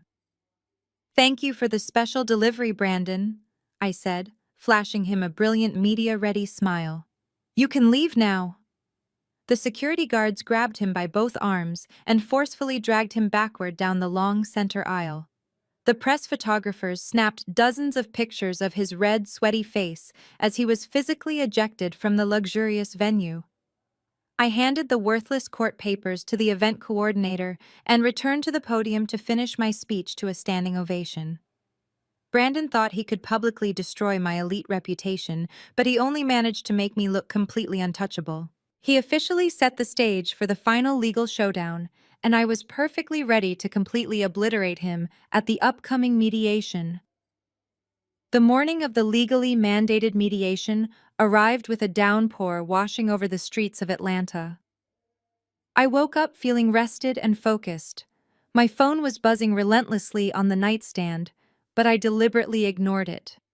The viral video of my flawless public relations victory at the corporate gala the previous night was dominating local news feeds.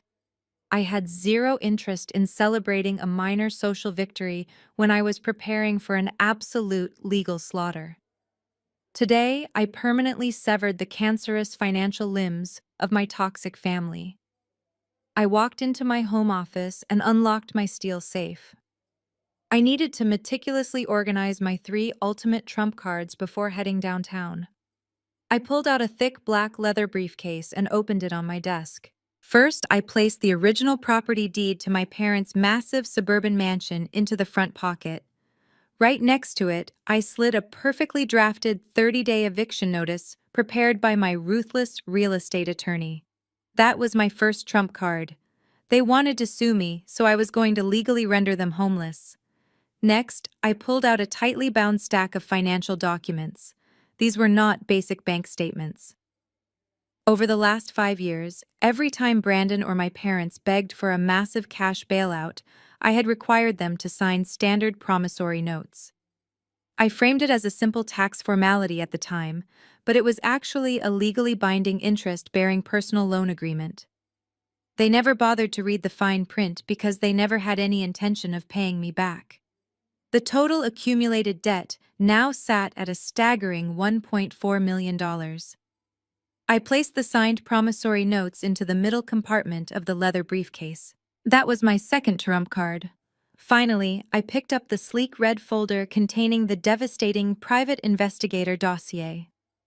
Inside were the high-resolution photographs of Brandon, kissing his blonde mistress, the residential lease agreement for her luxury apartment, and the undeniable federal banking records, proving he was actively embezzling money and laundering it through my father, Holy Church. I placed the red folder into the back compartment and snapped the heavy brass locks of the briefcase shut. My trap was officially loaded and ready to snap. My personal cell phone buzzed aggressively again. I picked it up and looked at the glowing screen. I currently had exactly 40 missed calls and 27 unread text messages entirely from Chloe. She had been frantically trying to reach me since 6 in the morning. I tapped her contact name and listened to the most recent voicemails. Her voice was trembling with sheer panic. "Maya, please pick up the phone," she begged in the recording, her words tumbling over each other. "Brandon bank accounts are completely frozen. The grocery store just declined my card, and the private school is threatening to expel the girls today. Brandon is acting insane, and he will not tell me where our money is. He keeps screaming about a massive settlement today, but we do not even have cash to buy gasoline.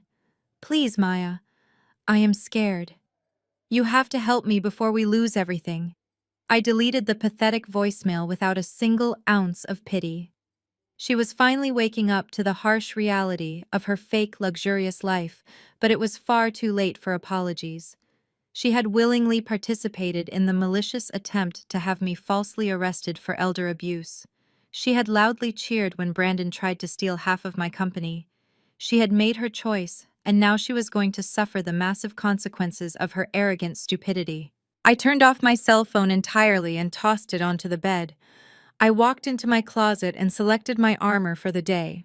I chose a sharply tailored charcoal gray designer suit paired with sleek black stiletto heels. I pulled my hair back into a tight professional bun and applied a dark, bold shade of red lipstick. I looked into the full-length mirror and saw a powerful, untouchable corporate executive staring back at me. I grabbed my black leather briefcase and headed down to my waiting car. The mediation was scheduled at a high-end corporate law firm located in the center of the financial district.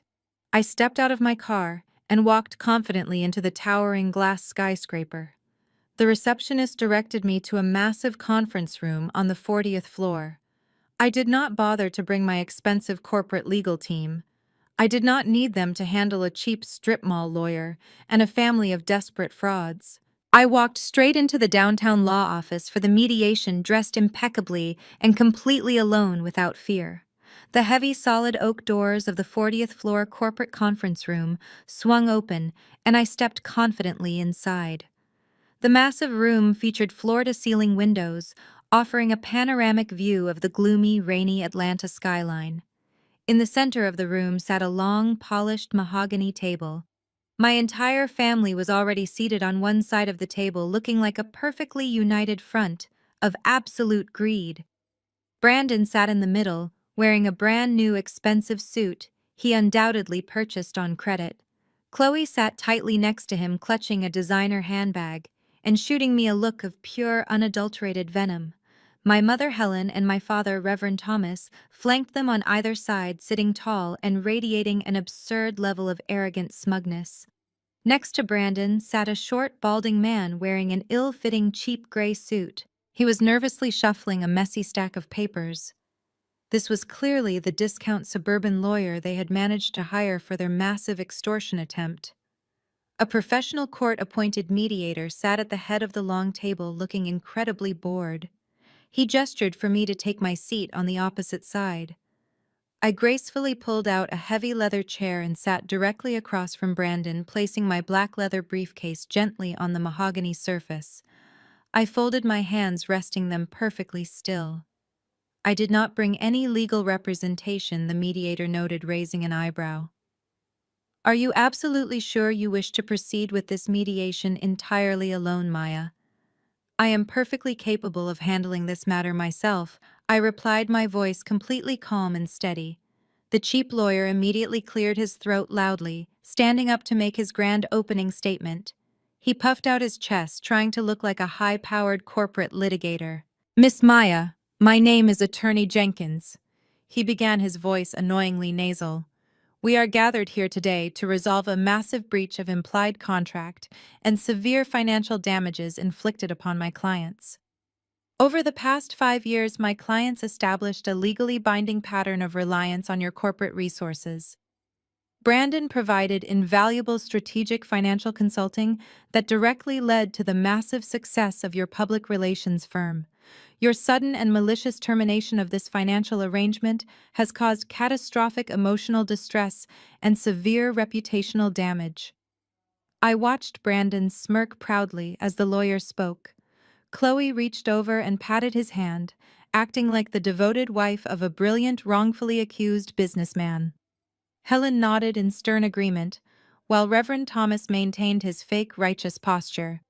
They truly believed this cheap theatrical performance was actually going to intimidate me into handing over my hard-earned empire. Attorney Jenkins loudly slapped a single sheet of paper onto the center of the mahogany table. Therefore, to avoid a lengthy and incredibly public civil trial, my clients are willing to graciously settle this matter today under two very specific conditions, he announced, leaning forward aggressively. First, we demand an immediate one-time cash payment of exactly $5 million to adequately cover the severe emotional distress and sudden financial damages. Second, we require the immediate transfer of a 30% permanent ownership stake in your corporate public relations firm directly to Brandon to properly compensate him for his massive sweat equity. The room fell completely silent. The mediator looked at the ridiculous demands and then looked over at me, clearly expecting me to erupt into a massive fit of rage. $5 million and a 30% stake in a highly successful corporate agency was an absolutely insane demand, based on absolutely zero legal precedent. Brandon crossed his arms over his chest, leaning back in his leather chair with a look of absolute triumph on his sweaty face. He genuinely thought he had completely cornered me. He thought the fear of a messy public corporate lawsuit would force me to instantly cave and write him a massive check. Chloe glared at me, waiting for me to start crying and begging for their forgiveness. I did not cry. I did not scream out in frustration or anger. I did not even frown or show the slightest hint of physical discomfort. I simply sat there in my heavy leather chair and let the absolute absurdity of their grand extortion speech hang heavily in the cold, quiet air of the luxury conference room. I decided to let them fully enjoy their pathetic fake victory for exactly 30 seconds of unbroken silence. I looked directly into Brandon, sweating eyes, watching his extremely smug confidence suddenly waver just a tiny fraction under my completely emotionless and calculating stare. Then, without saying a single word, I slowly reached forward and placed my hands firmly on the heavy brass locks of my black leather briefcase. The heavy brass locks of my black leather briefcase opened with a sharp, definitive click that echoed loudly in the silent luxury conference room. I slowly lifted the thick leather flap and reached inside the front compartment. Everyone at the mahogany table leaned forward slightly, watching my hands with intense, eager anticipation. Brandon was practically salivating, thinking I was reaching for my corporate checkbook to grant his massive extortion demand. Instead, I pulled out a single thick stack of official legal documents printed on heavy bonded paper. I placed them gently on the polished wood surface right in front of me. I looked directly at Attorney Jenkins, who was still standing proudly puffing out his chest. "Mr. Jenkins," I said, keeping my voice perfectly level and completely devoid of emotion. "Your clients have deliberately misinformed you about the fundamental nature of our financial relationship. There was absolutely no implied contract, and there was certainly no corporate consulting provided by this unemployed man sitting next to you. In fact, the only legally binding relationship that currently exists between myself and my family is a standard landlord and tenant agreement." Attorney Jenkins frowned deeply, his nasal voice returning immediately. "A landlord and tenant agreement?" he repeated, looking completely confused. "Miss Maya, this mediation is regarding a multi-million-dollar corporate dispute and severe emotional damages. We are not here to discuss petty residential leases. We are discussing exactly what I tell you we are discussing," I replied, my voice dropping to a sharp, authoritative edge that instantly silenced the cheap lawyer. I turned my attention away from him and looked directly at my mother, Helen, and my father, Reverend Thomas. They were both sitting stiffly, their smug expressions slowly morphing into genuine confusion. "Mom, Dad," I said, gesturing toward the thick stack of papers. "Do you remember 6 years ago when the bank was aggressively threatening to foreclose on your massive suburban mansion? You were completely bankrupt. You came to my small apartment crying and begging me to save your precious reputation in the church community. You told everyone I generously paid off your massive mortgage out of the kindness of my heart. We raised you to be a generous daughter." Helen snapped defensively, crossing her arms over her chest. It was your familial duty to help us in our time of need. You owed us that money for giving you a wonderful life. I did not give you a single dime, Mom, I corrected her smoothly. I did not pay off your massive mortgage. I legally purchased the entire property directly from the bank through my private limited liability company. I saved you from public eviction by buying the mansion and allowing you to live there rent-free for the last 6 years. The room fell completely silent again. Reverend Thomas' face lost all of its color. He reached across the mahogany table with trembling hands and grabbed the heavy bonded paper. He rapidly flipped through the official property deed, scanning the dense legal text. His eyes widened in absolute horror as he saw my corporate entity listed as the sole legal owner of the sprawling estate. "This cannot be right," Helen gasped, snatching the papers out of his hands. She frantically read the bold print, her designer-manicured fingernails digging sharply into the thick paper. "You told us you paid the bank to fix the loan, Maya. You specifically said the house was completely safe." "I said the house was safe from the bank," I replied, leaning back comfortably in my heavy leather chair. "And it was safe. It belongs to me. You have been living under my roof as my legal tenants on a month-to-month basis. I paid the property taxes. I paid the expensive landscaping fees. I paid for the massive roof repairs last summer. I am the sole owner of the property, and I no longer wish to financially support ungrateful tenants who actively conspire to have me falsely arrested for criminal elder abuse. You cannot do this to us." "Reverend Thomas," shouted his booming preacher voice, cracking with sheer panic. "That is our family home. We have lived in that neighborhood for 20 years. Where exactly are we supposed to go?" "That is absolutely not my problem, Dad," I stated coldly. "You should have thought about your living situation before you eagerly backed a ridiculous civil lawsuit attempting to steal my corporate agency." I reached back into my open leather briefcase and pulled out a single crisp white sheet of paper bearing the official state seal. I looked directly into my mother's terrified eyes, watching her fake wealthy reality completely crumble into absolute dust. Then, with a slow, deliberate physical motion, I gracefully slid the formal 30-day eviction notice toward her shaking hands. My mother stared blindly at the crisp white paper resting in front of her. The bold black letters spelling out notice of eviction seemed to completely shatter the fragile glass house she had lived in for the last 6 years. She did not scream or argue, she simply sat frozen in absolute disbelief. I turned my undivided attention back to the primary target sitting across the mahogany table. Attorney Jenkins cleared his throat. "Well?" He stammered, his nasal voice losing confidence. "The residential status of your parents is a separate legal matter. However, we are primarily here to address the corporate lawsuit and the $5 million settlement demand regarding my client Brandon. He still maintains a rightful claim to a 30% stake in your public relations firm based on his extensive financial consulting and the severe emotional distress you intentionally caused him." I smiled warmly at the cheap lawyer. "Mr. Jenkins, I admire your persistent dedication to a sinking ship," I replied smoothly. "But before we discuss massive cash settlements or corporate ownership transfers, we must officially settle Brandon's outstanding debts first." Brandon scoffed loudly, leaning forward in his leather chair. "Debts?" He laughed, his voice dripping with condescending mockery. "I do not owe you a single dime, Maya. There was never any formal agreement to repay the allowance you voluntarily gave us. It was a verbal family arrangement." I reached back into the middle compartment of my black leather briefcase. "Oh, Brandon," I sighed, shaking my head slowly. "You really should know better than to sign financial paperwork without thoroughly reading the fine print." I pulled out a tightly bound stack of financial documents and tossed them onto the center of the polished mahogany table. Attorney Jenkins immediately reached forward and grabbed the stack, adjusting his cheap glasses as he began reading the top page.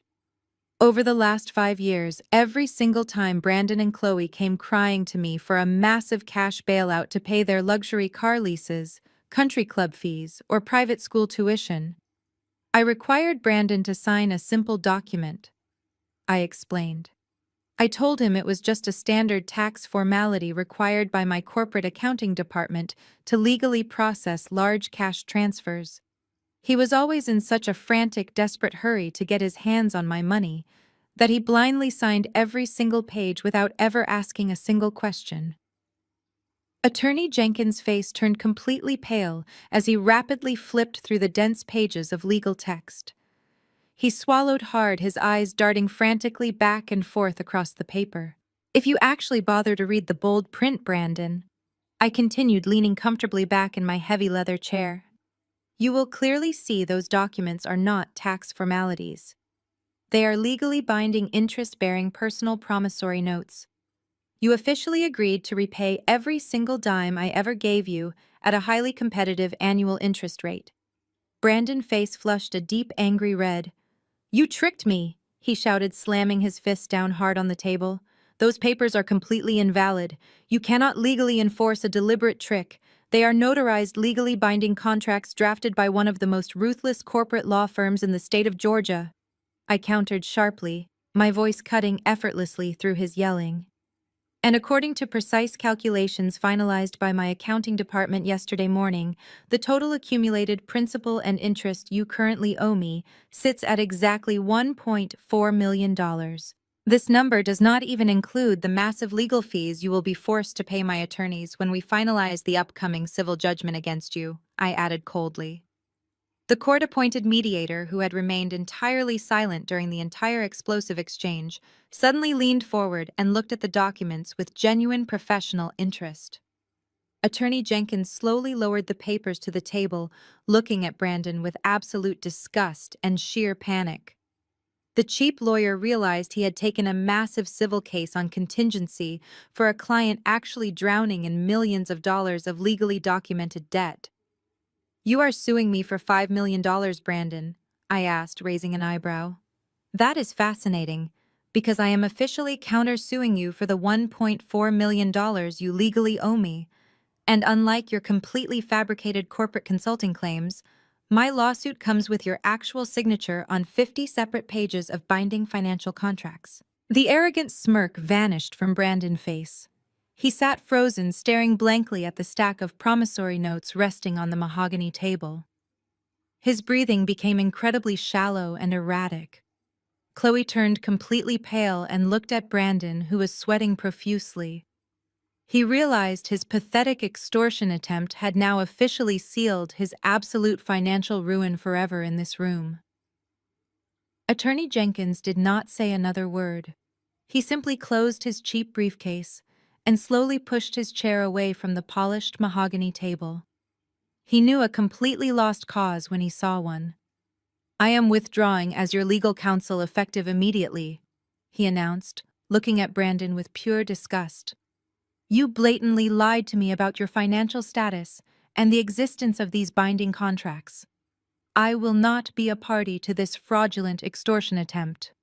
He stood up and walked briskly out of the luxury conference room, leaving my family completely abandoned and utterly defenseless. The heavy oak doors clicked shut behind him, echoing loudly in the tense silence. Brandon was hyperventilating, his chest heaving under his wrinkled suit. Chloe was openly weeping now, her face buried in her hands, as the brutal reality of her shattered suburban life crashed down upon her. Reverend Thomas and Helen sat paralyzed, staring blindly at the massive stack of promissory notes and the formal eviction notice. I am not finished yet, I stated coldly, breaking the heavy silence. I reached into the back compartment of my black leather briefcase one final time. I pulled out the sleek red folder and placed it squarely in the exact center of the table. You thought you could intimidate me with a cheap lawyer and a fake lawsuit, I continued, my voice echoing with absolute authority. You thought I would quietly pay you $5 million to protect my corporate reputation. You completely forgot that I am a professional crisis manager. I do not hide from scandals. I actively destroy the people who try to create them. I opened the red folder and spread the glossy, high-resolution photographs across the mahogany surface. Chloe stopped crying instantly. She stared down at the clear images of her husband intimately kissing his young blonde mistress outside the luxury hotel. She gasped sharply, her hands flying to her mouth in genuine horror. "That is Jessica," I said, looking directly at my sister. "She is 24 years old, and she lives in a luxury downtown apartment completely funded by the money Brandon stole from my corporate accounts. While you were begging me for $10,000 to save your fake country club reputation, your husband was using my money to pay her rent." Brandon buried his face in his hands, letting out a pathetic, defeated sob. But I was not done. I pushed the offshore gambling ledgers and the federal banking records toward my father. "And here is the absolute grand finale, Dad," I said, my voice turning incredibly dark. "These are the detailed records proving Brandon was fired for embezzling hundreds of thousands of dollars from his wealthy elderly clients. And these specific wire transfers show exactly how he illegally laundered that stolen money through your Sacred Church nonprofit tax identification number to pay off his massive illegal offshore gambling debts." The court-appointed mediator physically recoiled from the table, realizing he was currently sitting in a room with individuals actively committing massive federal crimes. Reverend Thomas began to weep uncontrollably, his fake righteous facade completely obliterated. "Maya, please," he begged, his voice cracking with pure terror. "We can fix this quietly. We are still your family." "You are a federal criminal, Dad," I snapped back. "And you are a complete fraud. I have already compiled every single document, photograph, and wire transfer into a neat encrypted digital file. It is currently sitting securely on my secure corporate server, completely ready to be emailed directly to the Criminal Investigation Division of the Internal Revenue Service and the local field office of the Federal Bureau of Investigation." The sheer terror radiating from my family was absolutely palpable. They were no longer worried about luxury cars or country club reputations. They were staring directly at the terrifying prospect of spending the next decade in a federal prison. I stood up from my heavy leather chair and smoothly buttoned my tailored charcoal gray designer suit. I looked down at the pathetic, broken people sitting across from me. "You have exactly 48 hours, I announced loudly, delivering the absolute ultimate kill shot. "You will immediately drop this ridiculous and entirely frivolous civil lawsuit. You will all sign permanent strict non-disclosure agreements legally, preventing you from ever speaking about me or my corporate agency again. And Mom and Dad, you will completely vacate my expensive property by the end of the week." I picked up my empty black leather briefcase and walked purposefully toward the heavy oak doors. "If you fail to meet even one of these specific demands by Friday morning, I will personally hit send on that email, and I will happily watch all of you go directly to federal prison. Have a very wonderful afternoon." I reached the heavy oak door and wrapped my hand around the cool brass handle, ready to walk out and leave them to their self-inflicted destruction. Before I could even turn the knob, a loud, desperate scraping sound echoed behind me. Brandon had violently pushed his heavy leather chair back and jumped to his feet. "Wait, Maya, please wait!" he shouted, his voice cracking with sheer panic. "Do not send that email to the federal authorities. I will sign whatever you want me to sign right now." I turned around slowly, releasing the brass handle. Brandon was practically sprinting across the luxury conference room toward the polished mahogany table. He grabbed the cheap pen his lawyer had left behind and frantically began scribbling his signature across the formal withdrawal of the civil lawsuit. "Brandon, what are you doing?" Chloe screamed, standing up and grabbing his arm. "You cannot just give up. We need that money to save our house and pay for the girls' school." Brandon violently yanked his arm out of her grasp, shooting her a look of pure hatred. "There is no money, Chloe." He snarled, his face completely red. "It is all gone. Everything is gone. I am not going to federal prison just to protect your pathetic lifestyle. You are the one who forced me to hire that cheap lawyer. You pushed me to do this today." Chloe stumbled backward as if she had been physically struck. "I pushed you," she gasped, her voice trembling. "You are the one who embezzled the money. You are the one secretly paying rent for a 24-year-old cocktail waitress. How could you do this to us? Because you are completely exhausting, Chloe." Brandon shouted back, entirely abandoning any remaining shred of human decency. "You contribute absolutely nothing to my life. Jessica actually appreciates me. You just constantly complain and spend money we do not have. I am done with this insane family." Reverend Thomas tried to intervene, stepping toward his son-in-law with his hands raised. "Now listen here, Brandon. You have a holy covenant with my daughter," he began, his preacher voice trembling weakly. "Shut up, old man," Brandon snapped aggressively, pointing the pen at my father. "You took a cut of the dirty money to pay your golf fees. You are just as guilty as I am. You can sit here and preach, but I am saving myself." Brandon threw the signed legal documents across the mahogany table toward me. He quickly signed the strict non-disclosure agreement next, his hand shaking violently. There he breathed heavily, backing away from the table. "The lawsuit is officially dropped. I will never speak about your company again. Delete the files, Maya." I calmly picked up the signed documents, verifying his messy signature. "I will delete the files when you leave the state of Georgia." "Brandon," I replied coldly, "if I ever see your face in Atlanta again, I will send the entire digital dossier to the authorities." Brandon did not hesitate for a single second. He grabbed his cheap briefcase, completely ignored his sobbing wife, and ran out of the luxury conference room. The heavy oak doors slammed shut behind him, leaving a deafening silence in his cowardly wake. Chloe collapsed back into her leather chair, burying her face in her trembling hands. The beautiful golden child, who had spent her entire life mocking me, was finally experiencing the absolute devastation of her own toxic choices. Her fake wealthy husband was a federal criminal who just abandoned her for a much younger woman. Her perfect suburban life was entirely funded by stolen money and my stolen credit cards. She had absolutely nothing left. She slowly raised her head and looked at me. Her expensive makeup was completely ruined, running down her pale cheeks in dark, messy streaks. "Maya, please," she begged, her voice reduced to a pathetic, broken whisper. "He left me. I have no money. I have no car. I do not even have a way to get back to my house. Please, Maya, you have to help me. Just give me enough money to hire a divorce lawyer. Let me and the girls come stay at your penthouse until I can figure this out. I am your sister."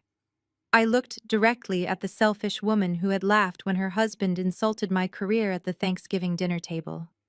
I carefully placed the signed legal documents into my black leather briefcase and securely snapped the brass locks shut. "You told me I was dead to you, Chloe," I said, my voice completely devoid of any human sympathy. "You should not ask a ghost for a massive cash bailout." I turned my back on her, sobbing, and walked proudly out of the conference room. The rest of my work week was remarkably peaceful. I did not receive a single text message or voicemail from any member of my family. The silence was absolute golden proof that my brutal 48-hour ultimatum had worked flawlessly. They were finally too terrified to try another desperate manipulation tactic. When Friday morning arrived, the sky over Atlanta was bright and perfectly clear. I drove my luxury car toward the massive suburban estate for the very last time. I did not go to help them pack. I went to personally verify that my property was completely vacated and legally secured by my private security team. I pulled into the upscale neighborhood and immediately realized the main residential street was entirely blocked. I parked my car a full block away and walked the rest of the distance on foot. A massive crowd had gathered directly outside the tall, wrought iron gates of my property. It was not a friendly neighborhood block party. It was a furious, organized protest.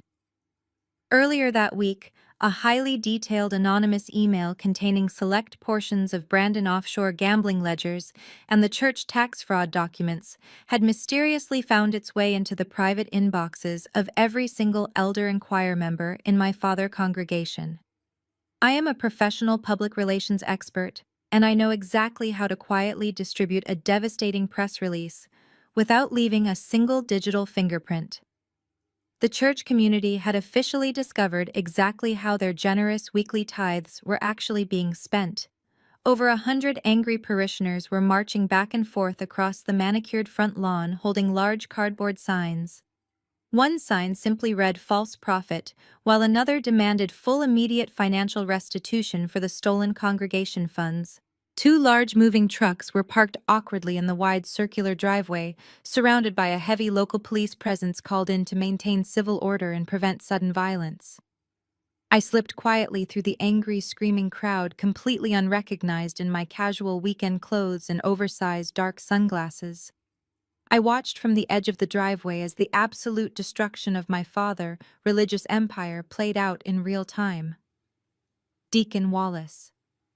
The exact same man who had angrily called my office to condemn my wicked soul was now standing proudly on the front porch, holding a portable megaphone. Deacon Wallace was loudly reading an official proclamation from the church board of directors. His booming voice echoed powerfully over the angry crowd. Thomas, you are officially stripped of your pastoral title and permanently excommunicated from this holy congregation.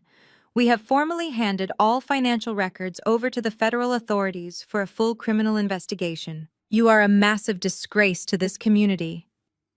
My father stood in the grand doorway of the mansion, completely broken. He was wearing a plain gray sweatshirt instead of his usual expensive tailored suit. He looked small, weak, and entirely pathetic. He did not say a single word in his own defense. He simply lowered his head and shuffled slowly back inside the house to continue packing his ruined life into cheap brown cardboard boxes. I stood there silently watching the hired movers load heavy luxury furniture into the trucks. Everything they had purchased with my money was being hauled away to a small, cheap apartment across town.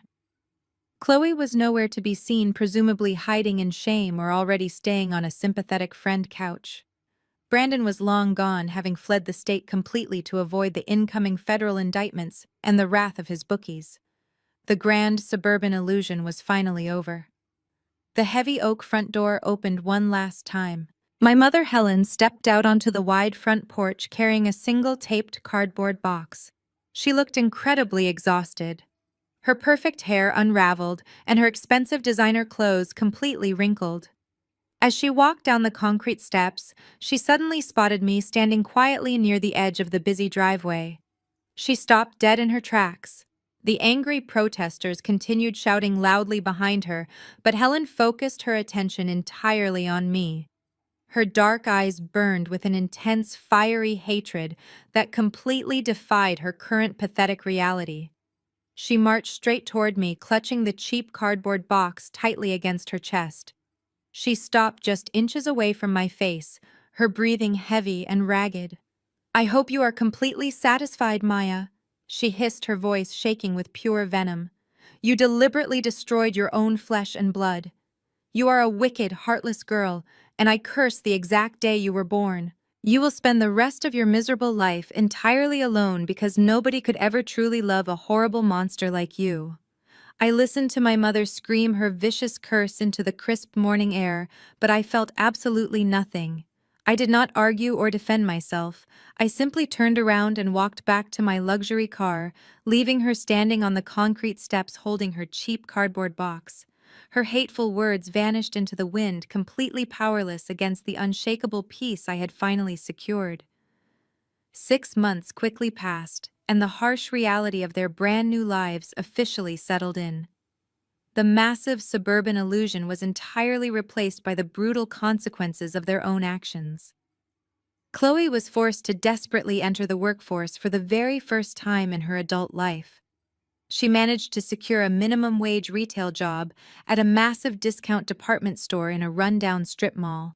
The former golden child who used to spend her afternoons sipping expensive mimosas at the exclusive country club was now spending 8 hours a day standing on her swollen feet, scanning cheap plastic merchandise. She wore an ugly, stiff polyester uniform and a scratched plastic name tag. One Tuesday afternoon, a particularly difficult customer began screaming at Chloe over an expired discount coupon for paper towels. Chloe had to stand there and silently take the vicious verbal abuse, biting her tongue to keep the only pathetic paycheck she had left to feed her daughters. Her perfect manicured nails were gone entirely, replaced by cracked skin and pure exhaustion. Brandon was living an even darker nightmare. He never made it very far out of state. He was currently hiding in a cheap, filthy motel on the absolute outskirts of a neighboring city, constantly looking over his shoulder. The young blonde mistress Jessica had immediately dumped him the exact second she realized his bank accounts were frozen and the luxury rent checks had officially stopped arriving. Now Brandon spent his miserable days aggressively dodging threatening phone calls from both his angry illegal bookies and relentless corporate debt collectors. Every single time a loud, heavy vehicle drove past his dingy motel window, he jumped violently, terrified that the federal authorities had finally tracked him down to serve his impending criminal indictment. He was a completely broken, paranoid shadow of the arrogant finance broker he once proudly pretended to be. My parents were forced to move into a tiny, cramped two-bedroom apartment on the undesirable side of town. The walls were incredibly thin and the old plumbing constantly leaked. Reverend Thomas spent his quiet days sitting silently in a worn-out fabric recliner staring blankly at a small television. His massive church congregation had completely abandoned him. His former devoted followers now actively crossed the street to deliberately avoid walking near him if they accidentally spotted him in public. Helen tried to maintain her arrogant superiority, but her entire social currency was completely bankrupt. When she visited the local discount grocery store to buy cheap canned food, she unexpectedly bumped into Sister Margaret from her old church choir. Helen offered a fake bright smile, hoping for a friendly, familiar interaction. Sister Margaret simply looked her up and down with absolute disgust, turned her metal shopping cart around, and walked silently down another aisle without saying a single word. Helen was officially a total social outcast, completely invisible and entirely irrelevant. While their toxic lives crumbled into absolute dust, my personal world expanded in beautiful, unimaginable ways. I did not spend the rest of my life entirely alone like my bitter mother had viciously predicted. I simply replaced my toxic biological relatives with a beautiful chosen family, who actually loved and respected me for exactly who I was. That very same evening, I hosted a lavish, elegant dinner party at my gorgeous downtown penthouse. The massive mahogany dining table was not filled with entitled, greedy people demanding my money or loudly insulting my successful career. Instead, the long table was surrounded by my incredibly supportive corporate colleagues, my fiercely loyal personal friends, and my wonderful, loving fiancé. We drank expensive vintage wine and ate a spectacular catered meal, laughing loudly until our stomachs physically hurt. The crystal chandeliers glowed warmly overhead, illuminating a room completely devoid of any hidden agendas or malicious family drama. I raised my elegant glass of champagne to make a heartfelt toast, looking around the table at the brilliant, smiling faces of the people who genuinely valued my presence. I realized right then that setting a brutal boundary had not destroyed my life at all. It had actually saved my life. The incredible joy echoing through my beautiful home was the absolute ultimate victory against the miserable people who tried to break me. I finally had the beautiful, peaceful, and wonderfully loving chosen family that I had always truly deserved to have in my life forever. One full year later, the profound peace I cultivated in my life only continued to flourish and expand. I sat comfortably on the velvet sofa in my penthouse on a quiet Sunday morning. The early sunlight streamed brightly through the massive floor-to-ceiling windows overlooking the sprawling Atlanta skyline. My public relations agency had recently secured 3 major international corporate contracts, effectively doubling our annual revenue. I was physically healthier, mentally sharper, and emotionally stronger than ever before. I gently placed my warm ceramic coffee mug onto the glass table and opened my sleek silver laptop to review my weekly schedule. As the screen brightened, a new notification chimed softly from my personal email inbox. The sender was unfamiliar, but the subject line instantly caught my attention. It simply read, "Please read this. Maya, I am so sorry." I clicked the message, and my eyes scanned the opening paragraph. It was from Chloe. She had created a brand new email account specifically to bypass the strict digital blocks I had placed on all of her previous contact numbers and social media profiles. Her message was incredibly long, stretching far down the glowing screen in a massive, desperate block of text. Maya, I know you probably hate me, the email began. I know I did terrible, unforgivable things to you. Brandon completely ruined my life and left me with absolutely nothing. I am working 2 terrible jobs just to keep a cheap roof over my head. Mom and Dad will not even speak to me anymore because they blame me for losing the big house. I have had an entire year to think about how awful I was to you. I was so incredibly jealous of your success, and I let my own pathetic insecurities completely destroy the only real sister I ever had. I kept my face blank as I skimmed the next few sentences. Chloe went on to describe her miserable daily struggles, detailing exactly how hard it was to raise her 2 daughters entirely alone on a minimum wage salary. She tried to use my nieces as heavy emotional leverage, claiming the young girls constantly cried and asked when they would ever get to see their favorite Aunt Maya again. Then came the inevitable desperate pitch. I am a completely different person now, Maya. She wrote her words practically begging through the digital screen. I want to sincerely apologize to you in person. I want to slowly rebuild our broken relationship. Please just let me buy you a cup of coffee so we can start over as a real family. I did not even bother to read the rest of the lengthy email. I stopped reading right there in the middle of her pathetic plea for a magical fresh start. A year ago, reading those desperate words might have triggered a fleeting sense of guilt or a heavy wave of deep sadness. But today, sitting in my beautiful, peaceful penthouse, I felt absolutely nothing. I did not feel angry. I did not feel vindictive. I simply felt entirely indifferent. I realized that responding to her email, even just to reject her, would give her the exact emotional validation she was desperately seeking. It would open a tiny crack in the massive steel wall I had built to protect my peace. I moved my computer mouse directly over the trash icon. I did not type a single word in reply. I did not send a fiery closing statement. I simply clicked my mouse and completely deleted the message, permanently erasing her desperate words from my computer. I quickly blocked the new email address, ensuring she could never reach me through that avenue ever again. I closed my laptop, picked up my warm coffee mug, and took a long, satisfying sip. My life is entirely my own now. I look directly into the camera, addressing you, the viewer watching my story. Blood makes you related, but loyalty makes you family. We are socially conditioned from birth to blindly forgive the people who share our genetics, no matter how severely they disrespect, abuse, or betray us. We are constantly told to keep the peace and be the bigger person. But I learned the absolute hardest way possible that staying completely loyal to toxic people only ensures your own destruction. My parents and my sister actively chose their own greed over my well-being. They tried to steal my hard-earned success and throw me into a federal prison to protect a criminal.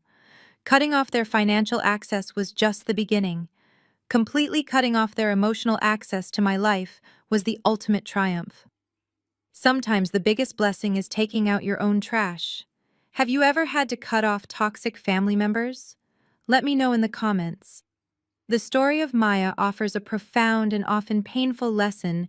Sharing DNA does not automatically entitle someone to your life, your resources, or your peace of mind. Society heavily pushes the narrative that family is everything, conditioning us to tolerate mistreatment, financial abuse, and emotional manipulation under the guise of unconditional love. However, this narrative can be a dangerous trap. Maya's journey illustrates that toxic behavior remains toxic regardless of who perpetrates it. Her relatives viewed her not as a beloved family member, but as a human bank account and a convenient scapegoat for their own catastrophic choices. The core takeaway here is the absolute necessity of setting and enforcing uncompromising boundaries. When we allow familial guilt to override our self-respect, we enable the very behavior that drains us. True loyalty is earned through mutual respect, honesty, and unwavering support, not extracted through manipulation or entitlement. Maya's ultimate victory was not just in legally outmaneuvering her fraudulent brother-in-law or evicting her complicit parents. Her true triumph was the quiet, absolute indifference she felt a year later, when she deleted her sister's email. She realized that walking away from an abusive family is never an act of cruelty.